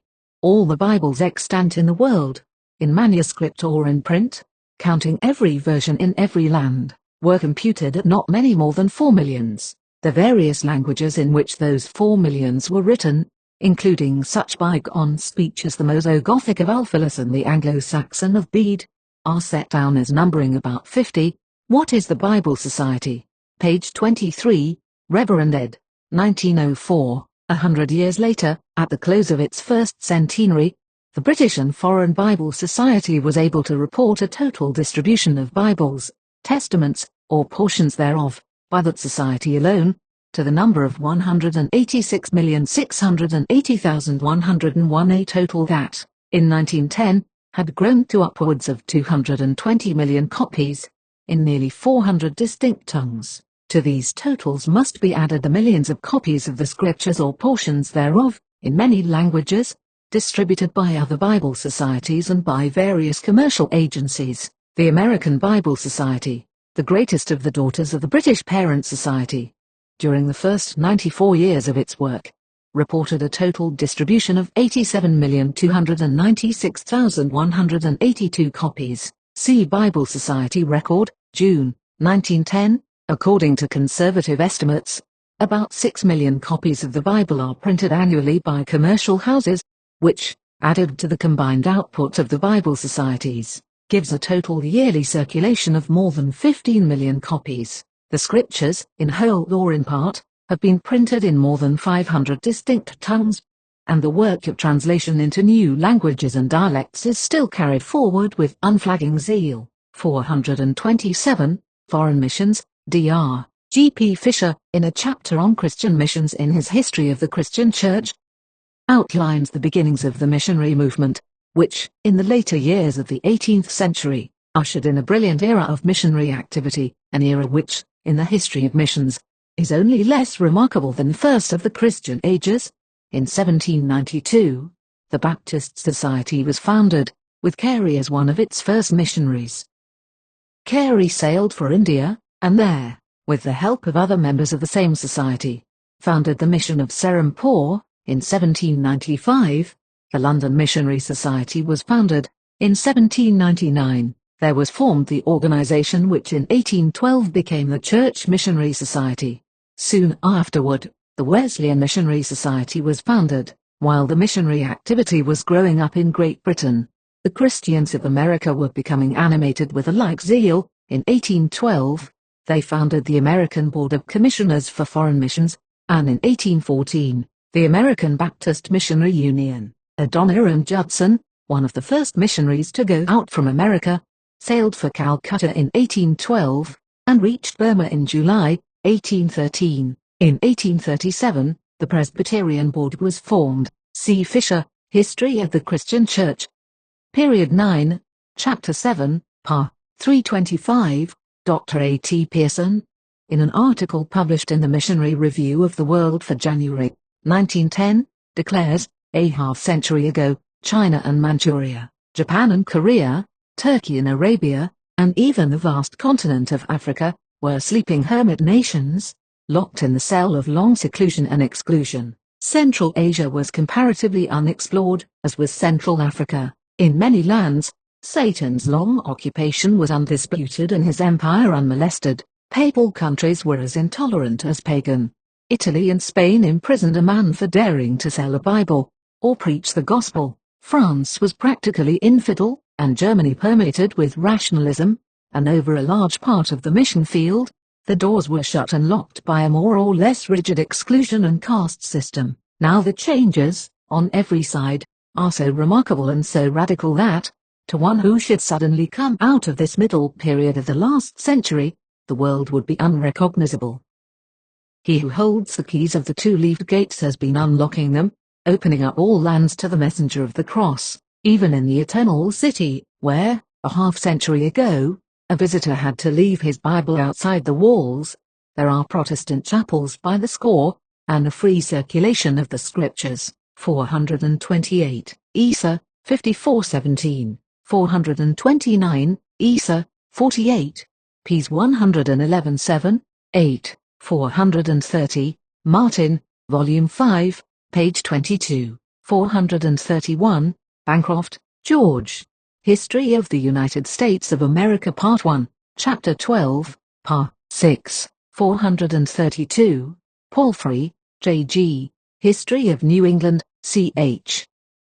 3, Pa. 43, 433, Bancroft, Part 1, Chapter 12, Pa. 15, 434, Brown, J., The Pilgrim Fathers, page 74, 435, Martin, Volume 5, page 70, 436, Neal, D., History of the Puritans, Volume 1, page 269, to Voled 1848, 437, Martin, Volume 5, pages 70, 71, 438, Martin, Volume 5, page 297, 439, Idem, page 335, 440, Bancroft, Part 1, Chapter 15, Pa. 16, 441, Martin, Volume 5, page 340, 442, Bancroft, Part 1, Chapter 15, Pa. 2, 443, Idem, Pa. 10, 444, Martin, Volume 5, pages 349, 350. 445, Idem, page 354, 446, Congressional Documents, USA. Serial number 200, document number 271, 447, Martin, Volume 5, page 417, 448, Bancroft, Part 1, Chapter 19, Part 25, 449, John 18:36, 450, Jude 14:15. 451, Job 19:25-27, 452, Ps 52:4, 453, Ps 96:11, 13, 454, Isa 26:19, 25:8, 9, 455, Hab 3:13, 456, John 14:13, 457, Matt 25:31, 32. 458, Acts 1:11, 459, 1 Thess 4:16, 460, Reverend 1:7, 461, Acts 3:21, 462, Reverend 11:15, 463, Isa 45, 61:11, 28:5. 464, Isa 51:3, 35:2, 62:4, 5, margin, 465, 1 Thess 4:16-18, 466, Reverend 22:20, 467, Taylor, Daniel T., The Reign of Christ on Earth, or The Voice of the Church in All Ages, page 33, 468, Taylor, The Voice of the Church, page 54, 469, Idem, pages 129-132, 470, Idem, pp. 132-134, 471, Idem, pages 158, 134, 472, Ibid, 473, Idem, pages 151, 145, 474, Baxter, Richard, Works, Volume 17, page 555, 475, Idem, page 500, 476, Baxter, Works, Volume 17, pages 182, 183. 477, Luke 21:25, 478, Mark 13:24-26, 479, Reverend 6:12, 480, Lyell, Sir Charles, Principles of Geology, page 495, ed. 1858, NY, 481, Encyclopedia Americana, Art, Lisbon, note, ed. 1831, 482, Ibid. 483, Mark 13:24, 484, Devens, R.M., Our First Century, page 89, 485, The Essex Antiquarian, Salem, Mass., April, 1899, Volume 3, Number 4, pages 53, 54, 486, Gordon, Dr. W. M., History of the Rise, Progress, and Establishment of the Independence of the USA, Volume 3, page 57, NY, 1789, 487, Thomas, Massachusetts Spy, or American Oracle of Liberty, Volume 10, Number 472, the 25th of May, 1780. 488, Letter by Dr. Samuel Tenney, of Exeter, N.H., December, 1785, in Massachusetts Historical Society Collections 1792, First Series, Volume 1, page 97, 489, Joel 2:31, 490, Luke 21:28, 30, 31, 491, Luke 21:34, 36, 492, Reverend 3:1, 3, 493, Ibid. 494, Joel 2:11, Hab 1:13, Hosea 8:2, 1, Ps 16:4, 495, Ibid. 496, Amos 5:20, 497, Zeph 1:12, 498, Isa, 13:11, 499, Zeph 1:18, 13, 500, Jer 4:19, 20. 501, Zeph 1:15, 16, 502, Isa, 13:9, 503, Joel 2:1, 15:18, 12, 13, 504, Reverend 14:6, 7, 505, 2 Peter 1:19, 506, Prof 3:14. 507, Ps 25:14, 508, John 12:35, 509, John 8:12, 510, Micah 5:2, 511, Dan 9:25, 512, Luke 2:14, 513, Luke 2:25, 32, Acts 13:47. 514, Heb 9:28, 515, 1 Thess 5:4, 5, 516, Luke 19:44, 517, Bliss, S., Memoirs of W. M. Miller, pages 65-67, 518, ps 119-130, 519, Bliss, Memoirs of W. M. Miller, page 70, 520, Matt 13:30, 38:41, 521, 2 Tim 3:13, 1, 522, 2 Thess 2:8, 523, 1 Thess 4:16, 17, 524, Matt 24:30, 27, 31, 525, Matt 25:31, 34.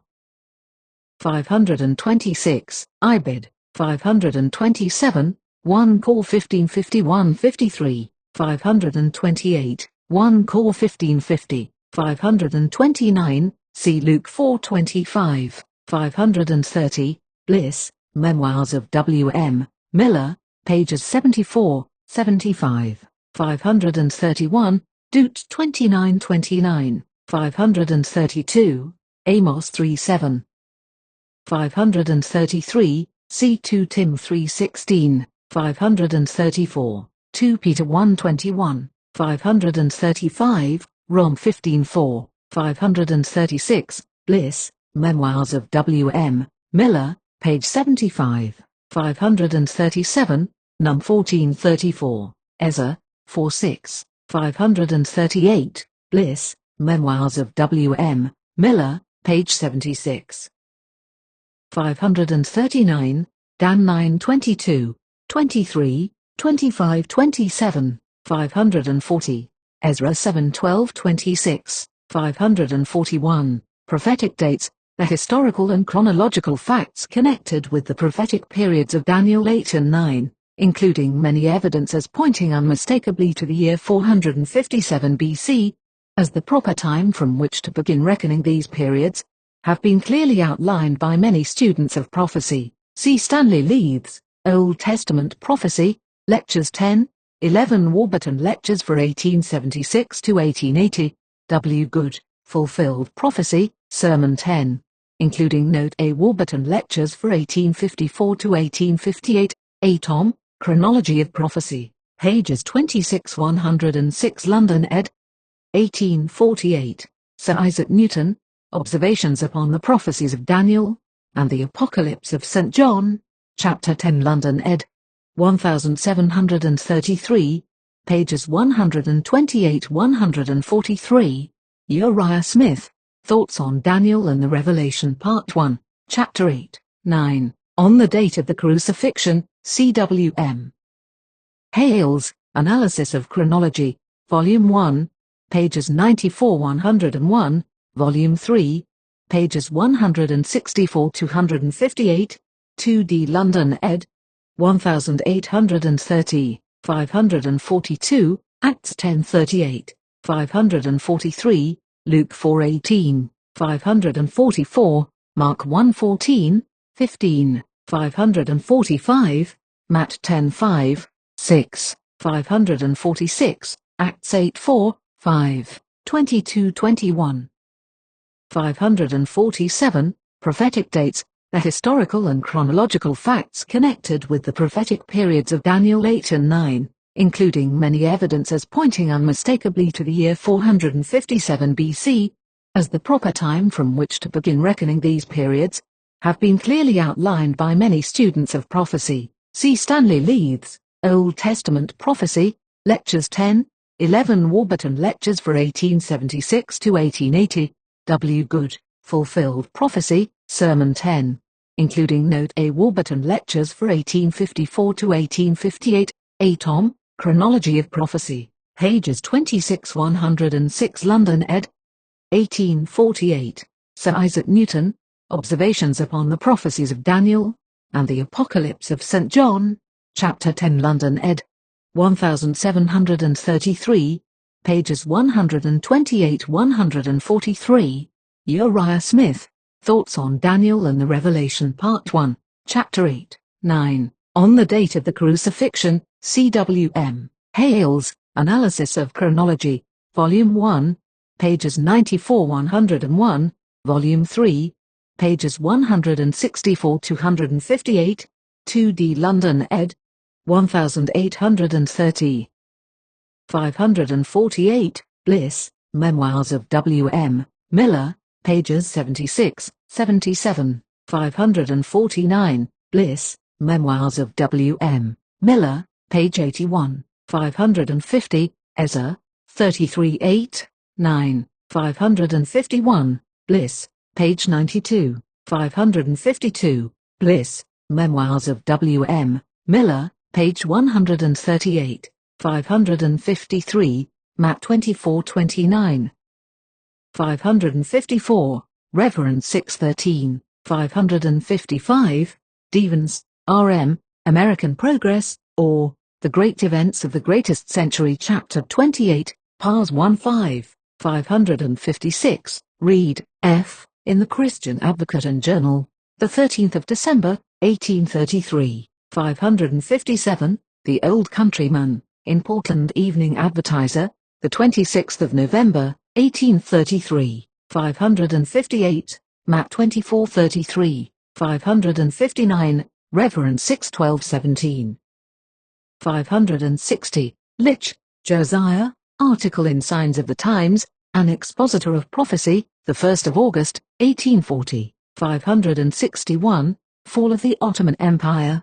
For further details as to the predicted fall of the Ottoman Empire during the month of August, 1840, C. J. Litch, The Probability of the Second Coming of Christ about AD 1843, published in June, 1838.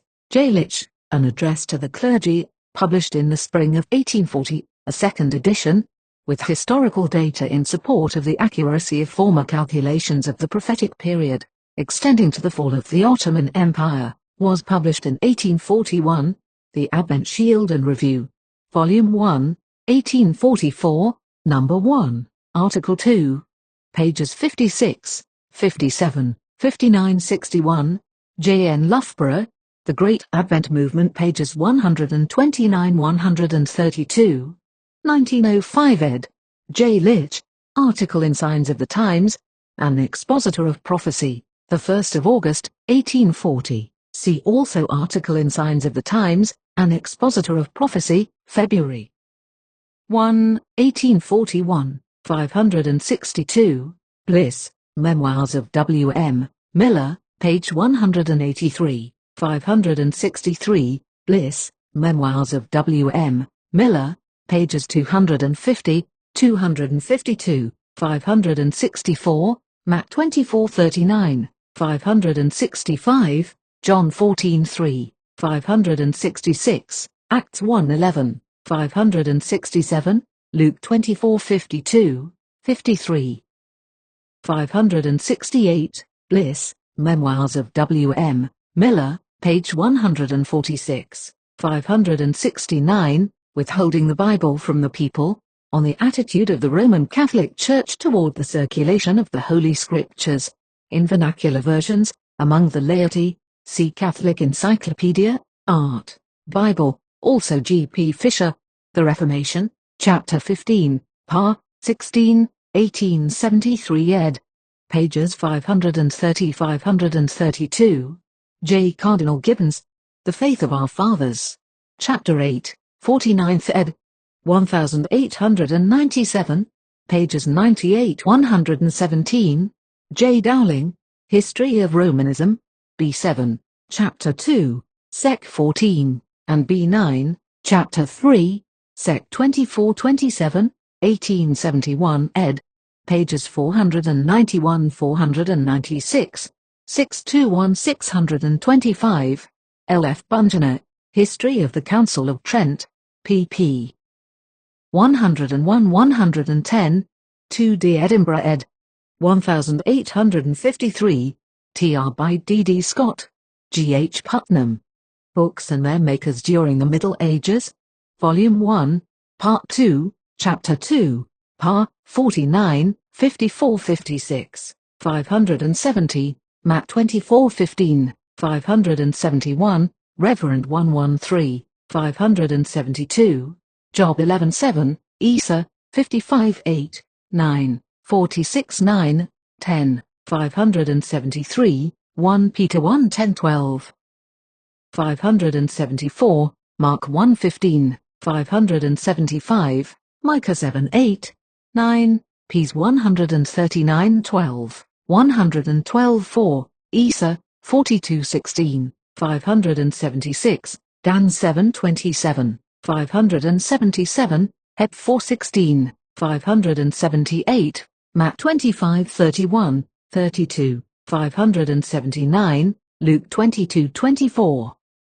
580, Luke 24:27, 581, Luke 24:32, 582, Heb 6:18, 19, 583, Rom 8:38, 39, 87, 584, 1 Peter 1:25, 585, Rom 8:34, 586, Joel 2:26, 587, Ps 35, 588, Mark 16:15, Matt 28:20, 589, Reverend 22:12, 590, Reverend 14:6, 7, 591, Dan 12:4, 592, Toothis 2:3, 593, Travels and Adventures of the Reverend Joseph Wolfe, Volume 1, page 6, ed. 1860, 594, Travels and Adventures of the Reverend Joseph Wolfe, Volume 1, page 7, 595, Wolfe, Researches and Missionary Labors, page 62, ed. 1835, 596, Journal of the Reverend Joseph Wolfe, pages 378, 379, ed. 1839. 597, Idem, page 294, 598, Wolfe, Researches and Missionary Labors, pages 404, 405, 599, Journal of the Reverend Joseph Wolfe, page 96, 600, Journal of the Reverend Joseph Wolfe, pages 398, 399, 601, Adams, W.H.D., In Perils Oft, page 192. 602, Idem, page 201, 603, Journal of the Reverend Joseph Wolfe, page 377, 604, Idem, page 389, 605, Encyclopaedia Britannica, Art, Bengal, 9th edition, 606, Ibid, 607, Gorson, L., Daniel the Prophet, Volume 2, Preface. 608, Matt 21:8–16, 609, 2 Peter 3:3, 4, 610, Matt 24:36, 3, 33, 42:51, 611, Ibid, 612, Ibid, 613, Reverend 3:3, 614, 1 Thess 5:25, 615, Isa, 66:5. 616, Ascension Robes, the story that the Adventists made robes with which to ascend to meet the Lord in the air.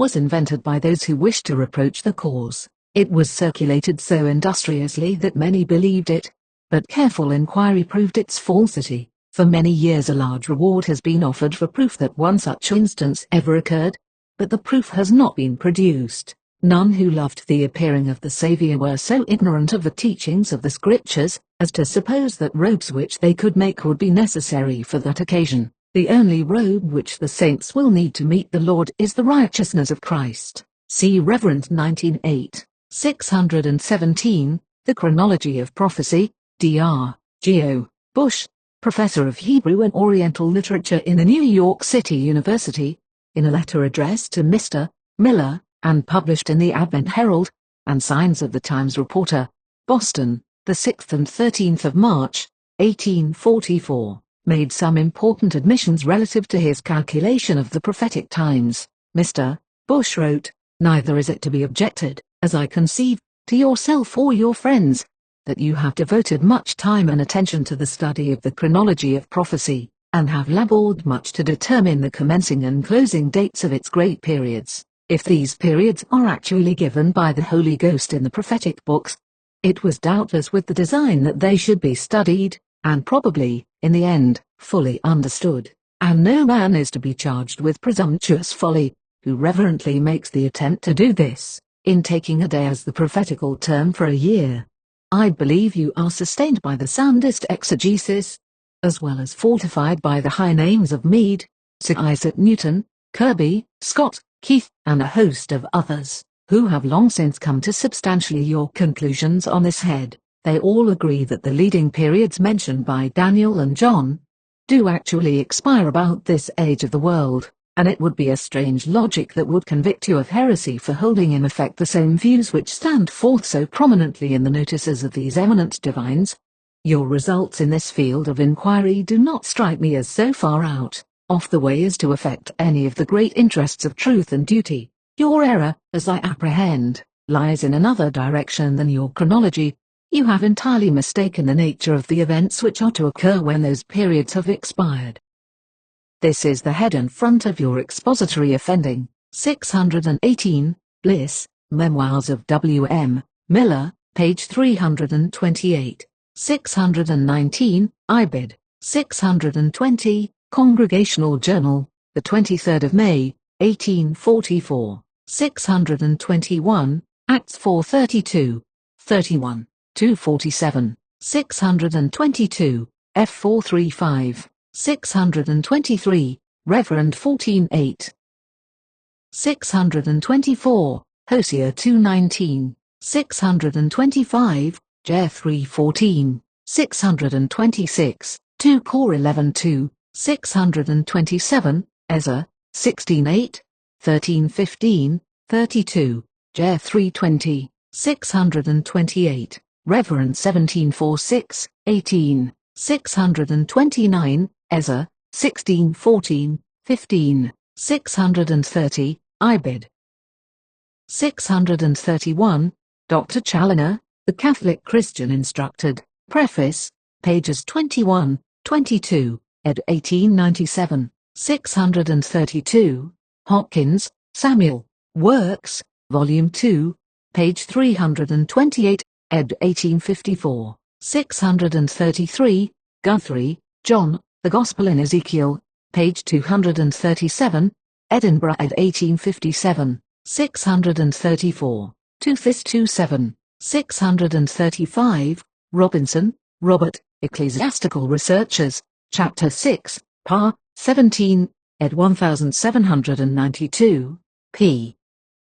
51. 636, Gavazzi's Lectures, page 278, ed. 1854. 637, Ibid. 638, Wesley's Works, Sermon 50, The Use of Money. 639, The Healthy Christian, An Appeal to the Church, pages 141, 142, ed. 1871. 640, Second Advent Library, Tract number 39. 641, Sermon on the Bible a Sufficient Creed, delivered at Fort Wayne, Ind., the 22nd of February, 1846. 642, 2 Thess 2 9 11, 643, 2 Thess 2 12, 644, Reverend 18 4, 645, Ezra, 12 21 25, 27, 28, 646, Bliss, Memoirs of W. M. Miller, pages 236, 237, 282, 647, The Advent Herald and Signs of the Times Reporter, Volume 8, Number 23, the 15th of January, 1845. 648, Ibid, 649, Matt 25:57, 650, Prophetic Dates, the historical and chronological facts connected with the prophetic periods of Daniel 8 and 9, including many evidences pointing unmistakably to the year 457 BC, as the proper time from which to begin reckoning these periods, have been clearly outlined by many students of prophecy. See Stanley Leith's Old Testament Prophecy, Lectures 10, 11 Warburton Lectures for 1876 to 1880, W. Good, Fulfilled Prophecy, Sermon 10, including Note A Warburton Lectures for 1854 to 1858, A. Tom, Chronology of Prophecy, pages 26-106 London ed. 1848, Sir Isaac Newton, Observations upon the Prophecies of Daniel, and the Apocalypse of St. John, Chapter 10 London ed. 1733, pages 128-143, Uriah Smith, Thoughts on Daniel and the Revelation Part 1, Chapter 8, 9, On the Date of the Crucifixion, C.W.M. Hales, Analysis of Chronology, Volume 1, pages 94-101, Volume 3, pages 164-158, 2d London ed. 1830, 651, 1 Cor 57, 652, 1 Cor 1523, 20, 653, Ibid, 654, Phil 321, 655, Lev 1629-34.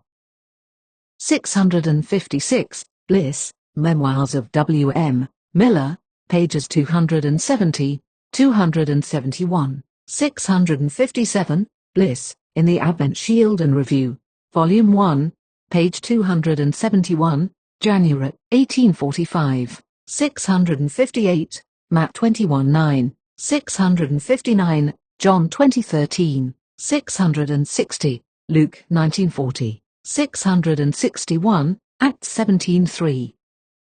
662, Zech 9:9, 663, The Advent Herald and Signs of the Times Reporter, Volume 8, Number 14, the 13th of November, 1844, 664, Bliss, Memoirs of W. M. Miller, pages 256, 255, 277, 280, 281, 665, White, J., Life of W. M. Miller, page 315, 666, Heb 1035-39.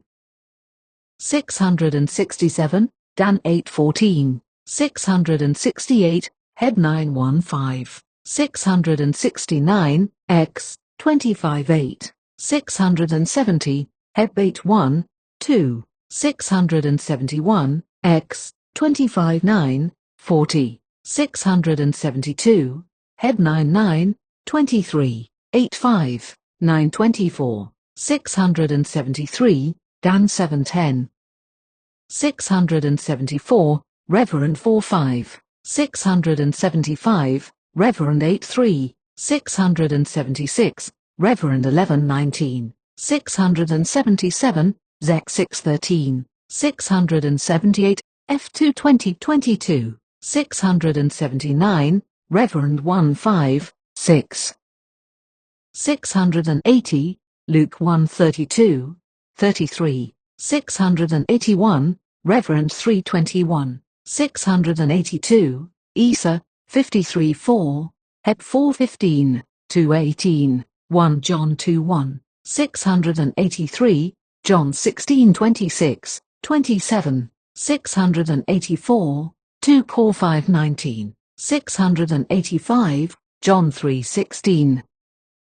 686, Heb 9:22, 23, 687, Heb 8:5, 688, Lev 17:11, 689, Lev 10:17, 690, Lev 16:16, 19, 691, Lev 16:8, 21, 22, 692, Ibid.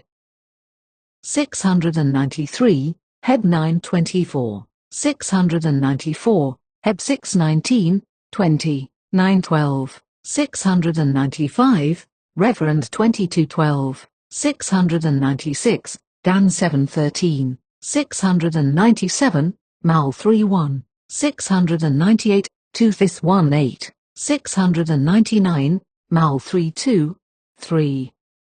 700, Mal 3:4, 701, F5:27, 702, Cant 6:10, 703, Mal 3:5, 704, Jude 14, 15, 705, Reverend 21:9, 10.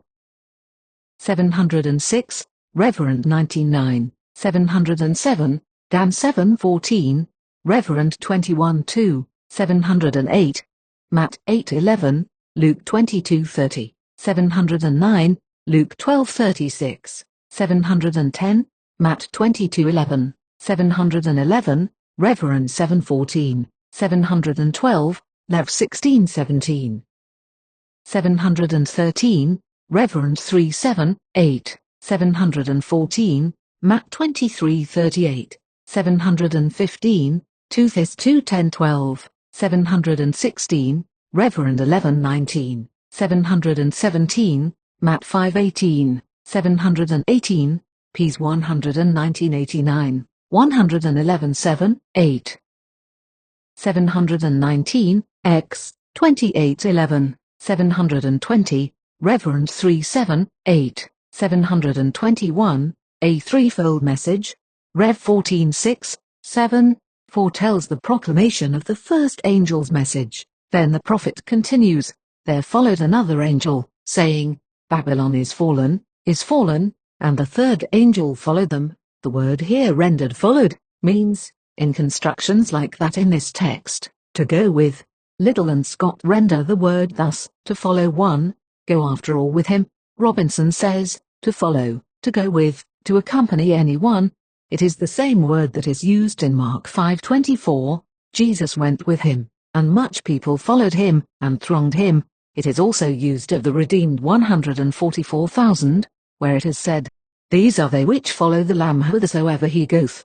Reverend 14:4. In both these places it is evident that the idea intended to be conveyed is that of going together, in company with. So in 1 Cor 10:4, where we read of the children of Israel, that they drank of that spiritual rock that followed them, the word followed is translated from the same Greek word, and the margin has it, went with them.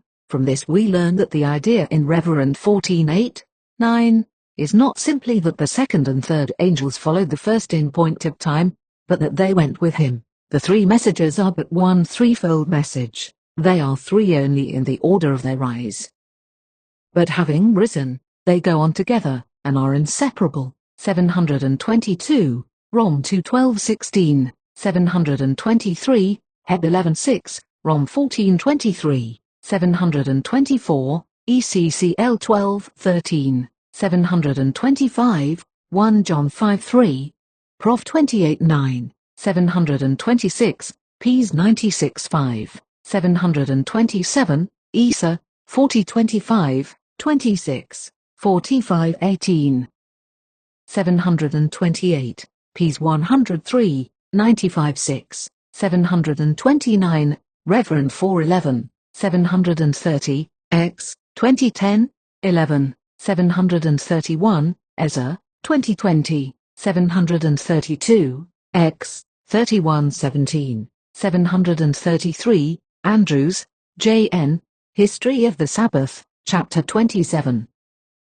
734, Reverend 14:9, 10, 735, Reverend 12:9, 736, verses 1-10, 737, Reverend 13:11, 738, Dan 7:2, 739, Reverend 17:15, 740. Townsend, G.A., The New World Compared with the Old, p. 462, ed. 1869, 741, The Dublin Nation, 742, speech delivered at Plymouth, Mass., the 22nd of December, 1824, page 11, 743, Reverend 13:11-14, 744, 2 Thess 2:3, 745, 2 Tim 3:15, 746, 1 Tim 4:1. 747, 2 Thess 2:9-11, 748, Sermon on the Bible a Sufficient Creed, delivered at Fort Wayne, Ind., the 22nd of February, 1846, 749, Reverend 13:16, 17, 750, Dan 7:25, R.V. 751, Supremacy of the Bishops of Rome. Some of the leading circumstances connected with the assumption of supremacy by the bishops of Rome are outlined in Mosheim's Ecclesiastical History Cent. 2, Part 2, Chapter 4, Sec. 911. See also G.P. Fisher, History of the Christian Church, Period 2, Chapter 2, Part 1117, 1890 ed. pp. 56-58, Gisela, Ecclesiastical History Period 1, Div 3, Chapter 4, Sec. 66, Part 3, including Note 8, NY ed.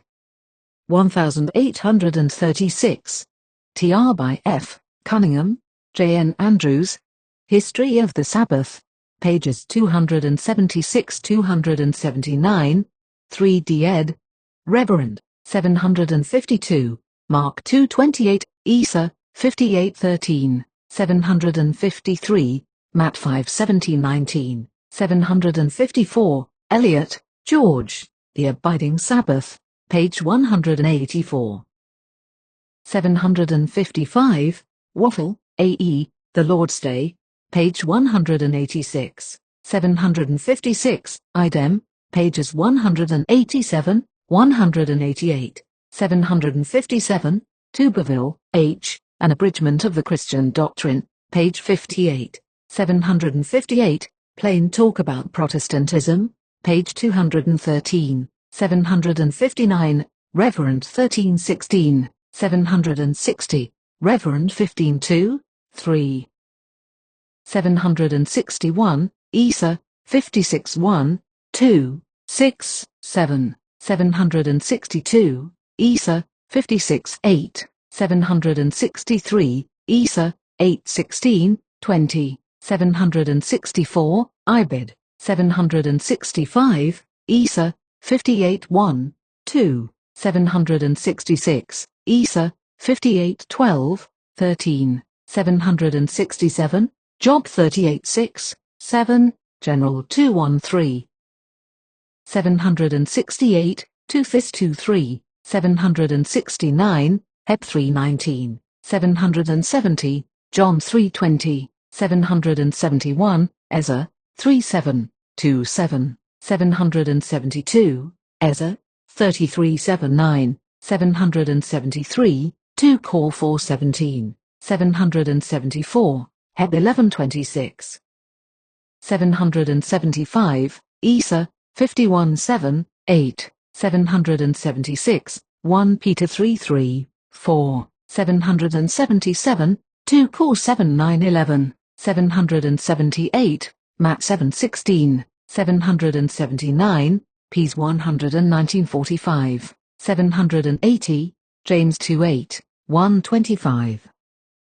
781, Reverend 22:14, 782, Isa, 42:21, 783, Matt 5:17, 18, 784, Ps 48, 785, Rom 13:10, 786, Ps 190, 142, 172, 787, Rom 712. 788, Rom 87, 789, 1 John 3:4, Rom 320, 790, 331, 6:2, 1 John 5:3, 791, Rom 8:4, 792, Ps 190, 97, 793, Ps 19:7, 794, 1 Thess 4:3, 523, 795, John 17:17, 19, 796, Rom 15:16, 797, John 16:13, 798, John 15:10, 829, 799, Phil 2:12, 13, 800, 1 Cor 15:57, 801, Phil 3:13, 14, 802, 2 Peter 1:5-10, 803, Dan 10:11, 804, Dan 9:18, 15, 20, 10:8, 805, Job 42:6, 806, Esau 6:3, 5, 807, Cor 12:2-4, margin, F38, 808, Reverend 117, 809, James 2:14-24, 810, 1 John 3:6, 811, 1 John 2:4, 5, 812, 1 Thess 5:23, 813, Rom 12:1, 814, 1 Peter 2:11, 815, 2 Cor 7:1, 816, Gal 5:22, 23, 817, Reverend 21:27, 818, 1 Cor 6:19, 20, 819, 2 Cor 6:17, 18, 820, John 8:12, 821, Prof 4:18, 822, Col 1:9-11, 823, F 3:16-19, 824, Rom 8:32, 825, Luke 11:13, 826, John 14:14, 16:24, 827, Rom 8:1, 828, Heb 2:11, 829, 1 John 5:4, 830, Ne 8:10, 831, Phil 4:4, 1 Thess 5:16-18, 832, Jer 2:13, 833, Ps 1:13, 834, Jer 6:16, 835, Dan 7:9, 10, RV, 836, Ps 92, 837, Dan 7:13, 14, 838, 1 Peter 4:17, 839, Reverend 2012, 840, Luke 10:20, 841, Phil 4:3, 842, Dan 12:1, Reverend 21:27, 843, Mal 3:16, 844, Net 13:14, 845, Ps 56:8, 846, ECCL 12:14, Matt 12:36, 37, 847, 1 Cor 4:5, 848, Esau 65:6, 7, 849, ECCL 12:13, 14, 850, James 2:12, 851, Luke 20:35, 36, 852, John 5:29, 853, 1 John 2:1, 854, Heb 9:24, 7:25, 855, X 32:33, 856, Ezra 18:24, 857, Esau 43:25, 858, Reverend 3:5, Matt 10:32, 33. 859, Micah 4:8, 860, Ps 51:17, 861, Zech 3:2, 862, F 5:27, 863, Reverend 3:4, 864, Jer 31:34, 50:20, 865, Isa 4:2, 3. 866, Acts 3:19, 20, 867, Heb 9:28, 868, Lev 16:22, 869, Heb 6:20, 870, Prof 28:13, 871, 2 Cor 12:9, 872, Matt 11:29, 30, 873, Mark 13:33, 874, Reverend 3:3, 875, Reverend 22:11, 12, 876, Matt 24:39, 877, Mark 13:35, 36, 878, Dan 5:27, 879, Col 1:16, 880, Ezra 28:12-15,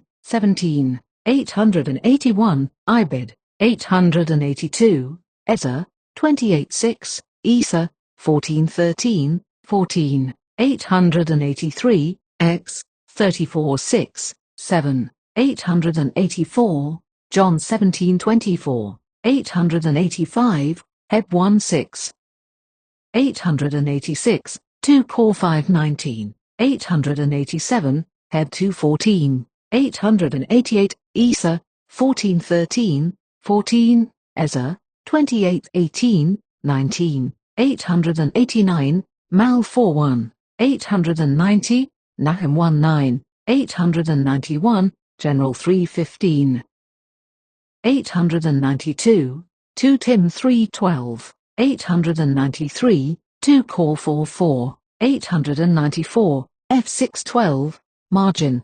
895, 1 Peter 5:8, 896, F 6:11, 897, Heb 1:14, 898, Job 38:7, 899, Ps 8:5, 900, Ps 103 1921, Reverend 5:11, 901, Dan 7:10, Heb 12:22, 902, Ezra 1:14, 903, Matt 28:3, 4, 904, 2 Kings 19:35, 2 Chron 32:21, 905, Job 1:9, 10, 906, Ps 34:7, 907, Matt 18:10, 908, Mark 5:9, 909, Mark 7:26-30, 910, Matt 12:22, 911, Mark 9:17-27, 912, Luke 4:33-36, 913, Luke 4:36, 914, Job 1:6, 915, Matt 7:16, 916, Reverend 12:10, 917, Hab 2:2, 918, Ps 97:11, 919, 1 Tim 6:20, 920, 2 Thess 2:10-12, 921, 1 Cor 2:14, 922, Matt 24:23-26, 923, Rom 11:33, 924, John 1:9, 925, Matt 7:7, John 7:17, 926, Zech 4:6,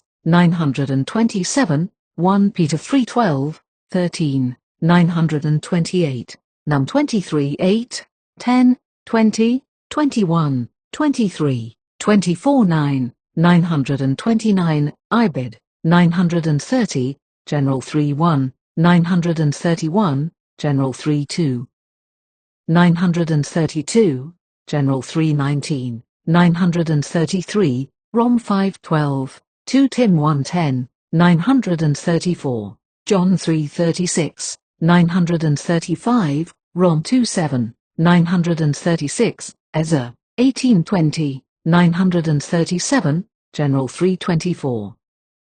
938, Ezra 33:11, 939, Reverend 14:8, 17:2, 940, 2 Sam 13:39, 941, 1 Cor 6:10, 942, Reverend 21:6, 7, 943, Ibid, 944, Isa 3:10, 11.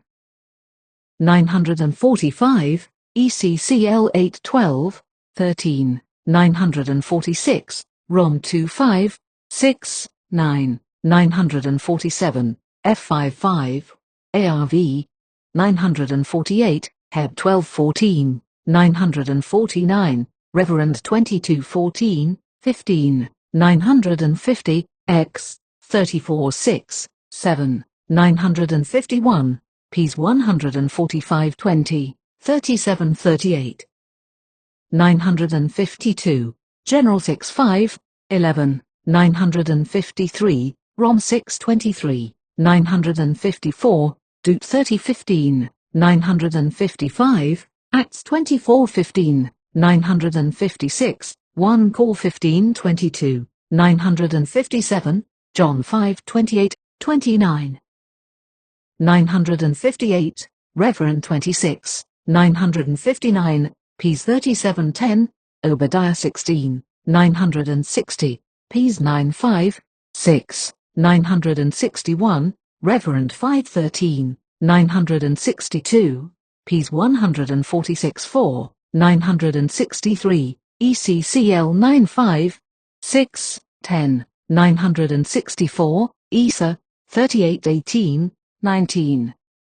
965, Ps 6:5, 115:17, 966, Acts 2:29, 34, 967, 1 Cor 15:16, 18, 968, Tyndale, W.M., Preface to New Testament, ed. 1534, reprinted in British Reformers, Tyndall, Frith, Barnes, page 349, ed. 1830, 969, Commentary on the New Testament, Volume 2, General Comments on 1 Corinthians 15, Pa. 3.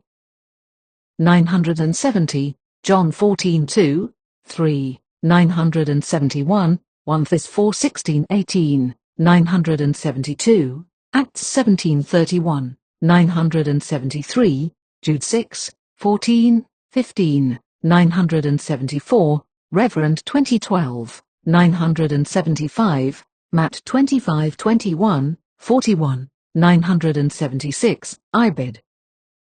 977, Petterville, E., The Problem of Immortality, page 255, ed. 1892, 978, Luther's Exposition of Solomon's Book called Ecclesiastes, page 152, ed. 1573, London, 979, 1 Thess 4:14, Job 14:10-12, 980, ECCL 12:6, 981, Job 14:21, 982, 1 Cor 15:52-55. 983, Ibid, 984, 2 Thess 2:9, 10, 985, Reverend 13:13, 14, 986, James 3:15, 987, General 3:5, 988, Compare Num 25:13, Ps 106:28, 1 Cor 10:20, Reverend 16:14. 989, Lev 1931, 2027, 990, Mal 2:17, 991, Isa 5:20, 992, Isa 8:19, 20, 993, 2 Thess 2:10, 11, 994, Reverend 3:10, 995, Ibid. 996, Isa 28:15, 997, General 3-4. 5. 998, Reverend 1613, 14. 999, Isa, 2817, 18. 1000, Mosheim, ECCL, Hist. B3, Cent 11, Part 2, Chapter 2, Par 9, Note 1, 1001, Strong, Dr. Josiah, Our Country, ch. 5, Pars 1-3, 1002, Matt 23-4, 1003, Matt 11-28, 1004, Luke 9-54, 56, 1005, Toothis 2-3, 4, 1006, Lenfant, History of the Council of Constance Volume 1, page 516, ed. 1728, 1007, AD 321, Edict of Constantine, a law issued by Constantine on the 7th of March, AD 321, regarding a day of rest, reads thus: Let all judges, and all city people, and all tradesmen, rest upon the venerable day of the sun, but let those dwelling in the country freely, and with full liberty attend to the culture of their fields, since it frequently happens, that no other day is so fit for the sowing of grain, or the planting of vines, hence the favourable time should not be allowed to pass, lest the provisions of heaven be lost. A. H. Lewis, History of the Sabbath and the Sunday, pages 123, 124, 2d ed. Reverend, 1903, the original in the Codex of Justinian, Lib 3, Tit 12, Leg 3, is quoted by Dr. J. A. Hesse in his Bampton Lectures on Sunday, Lecture 3, Par 1, and by Dr. Philip Schaff in his History of the Christian Church, Volume 3, Sec 75, Par 5, Note 1. See also Mosheim, Ecclesiastical History Cent 4, Part 2, Chapter 4, Sec 5, Chambers Encyclopedia, Art, Sabbath, Encyclopedia Britannica, 9th ed., Art. Sunday, Peter Halin, History of the Sabbath, Part 2, Chapter 3, 2d ed. Reverend, London, 1636, pages 66, 67, 1008. Cox, R. Sabbath Laws and Sabbath Duties, page 538, ed. 1853, 1009. West, Francis, Historical and Practical Discourse on the Lord's Day, page 174, 1010. Mora, though, Discourse in 6 Dialogues on the Name, Notion, and Observation of the Lord's Day, page 271, ed. 1701, 1011. C. Halin, History of the Sabbath, Part 2, Chapter 5, Sec 7, 1012. C. Roger de Hoveden, Annals, Volume 2, pages 528-530, Bone ed. 1013. Mora, Dialogues on the Lord's Day, pages 290, 291, 1014. Idem, pages 281, 282, 1015. See Church History of Ethiopia, pages 311, 312, 1016. The Abyssinian Church, on the Observance of the Bible Sabbath in Abyssinia, C. Dean A. P. Stanley, Lectures on the History of the Eastern Church, Lecture 1, Par. 15, NY ed.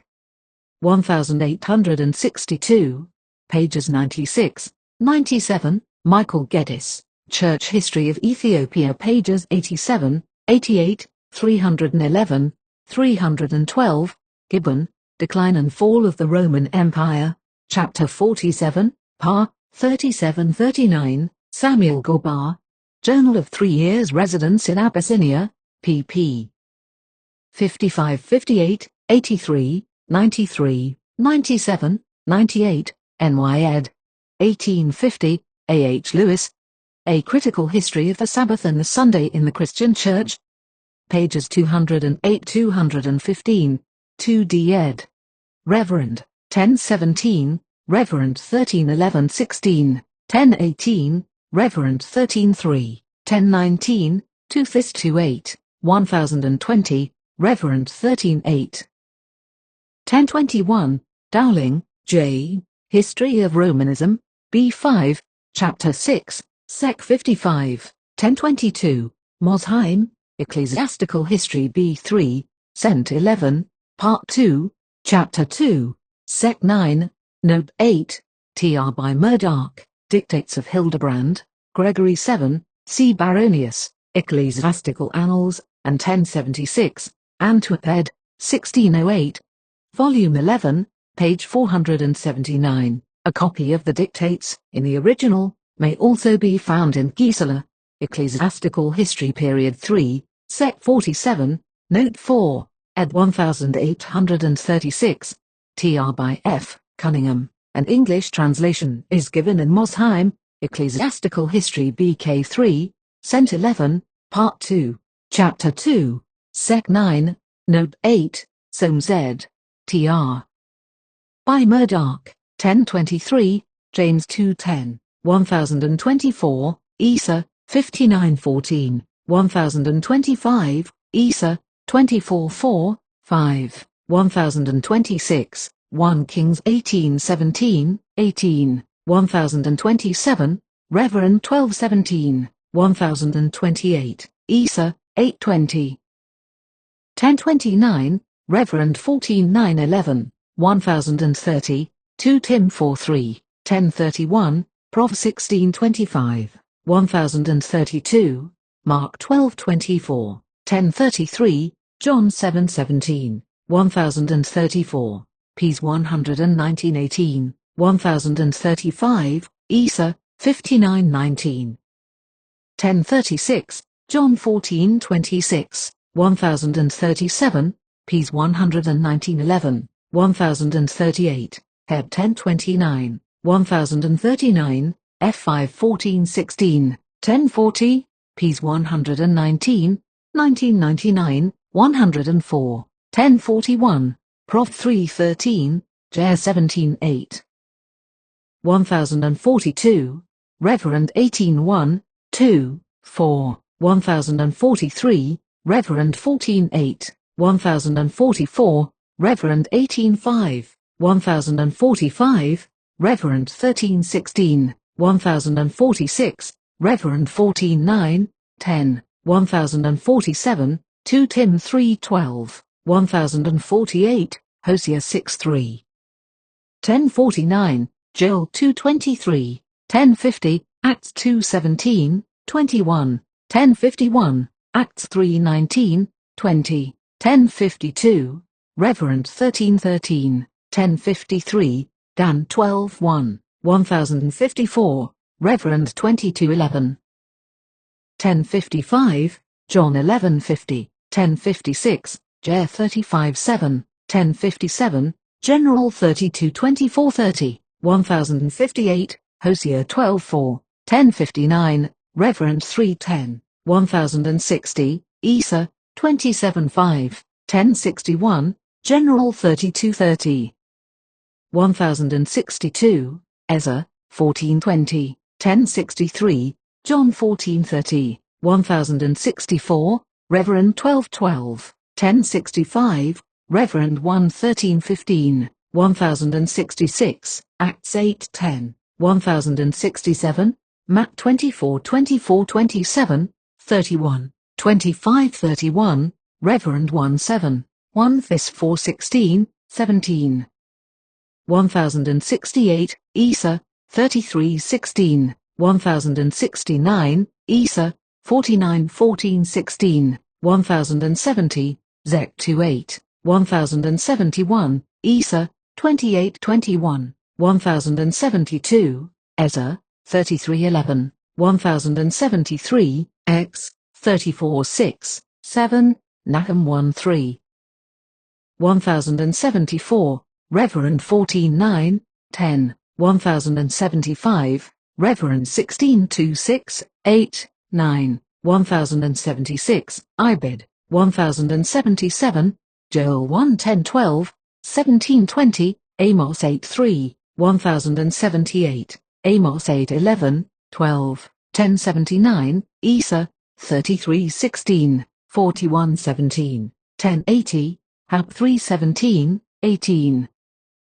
1081, Ps 121:5-7, 91 310, 1082, Matt 2742, 1083, Luke 18 7, 8, 1084, Ps 34 7, 1085, Isa 21 11, 12, 1086, Isa 51.11 to 16, 1087, Isa 51 21 23, 1088, Mal 317, 1089, Ps 27 5, 1090, Isa 26 20, 21, 1091, Isa 30 29, 30, 1092, John 17 24, 1093, Reverend 16 17, 18, 1094, Reverend 16 17, 18,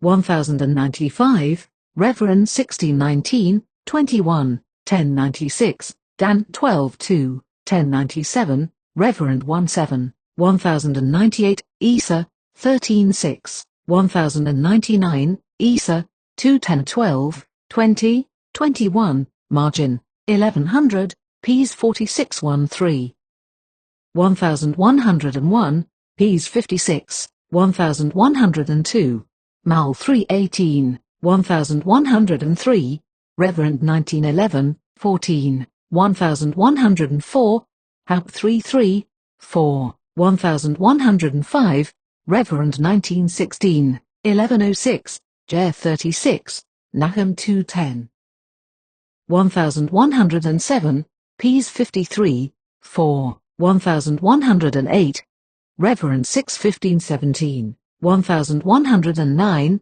Isa 9.5, 1110, Ezra 33 11, 1111, Prof 124, 25, 1112, Matt 26 64, 1113, Matt 27 42, 43, 1114, Prof 127, 1115, Isa 25 9, 1116, 1 Cor 1555, 1117, Mal 4 2, 1118, Reverend 217, 1119, Reverend 1 5, 6, 1120, Jude 24, 1121, Reverend 15 2, 1122, Reverend 14 15, 15 3,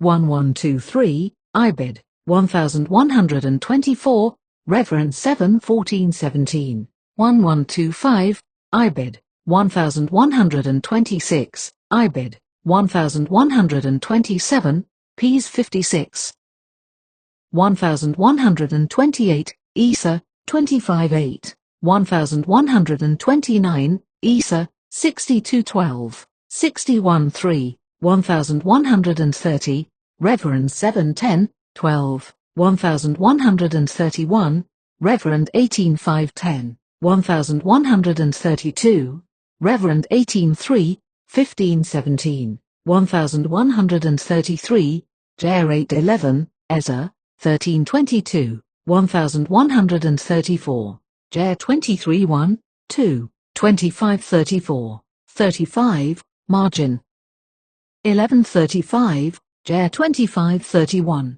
1136, Ezra 916, 1137, Ibid, 1138, Isa 26 21, 1139, Zech 14 12, 13, 1140, Jer 25 33, 1141, Isa 24 1, 3, 5, 6, 1142, Lev 16 21, 1143, Reverend 21 3, 1144, General 1 2. The word here translated deep is the same that in Reverend 21 3 is rendered bottomless pit. 1145, Jer 4 23 27, 1146, Isa 14 12 17, 1147, Isa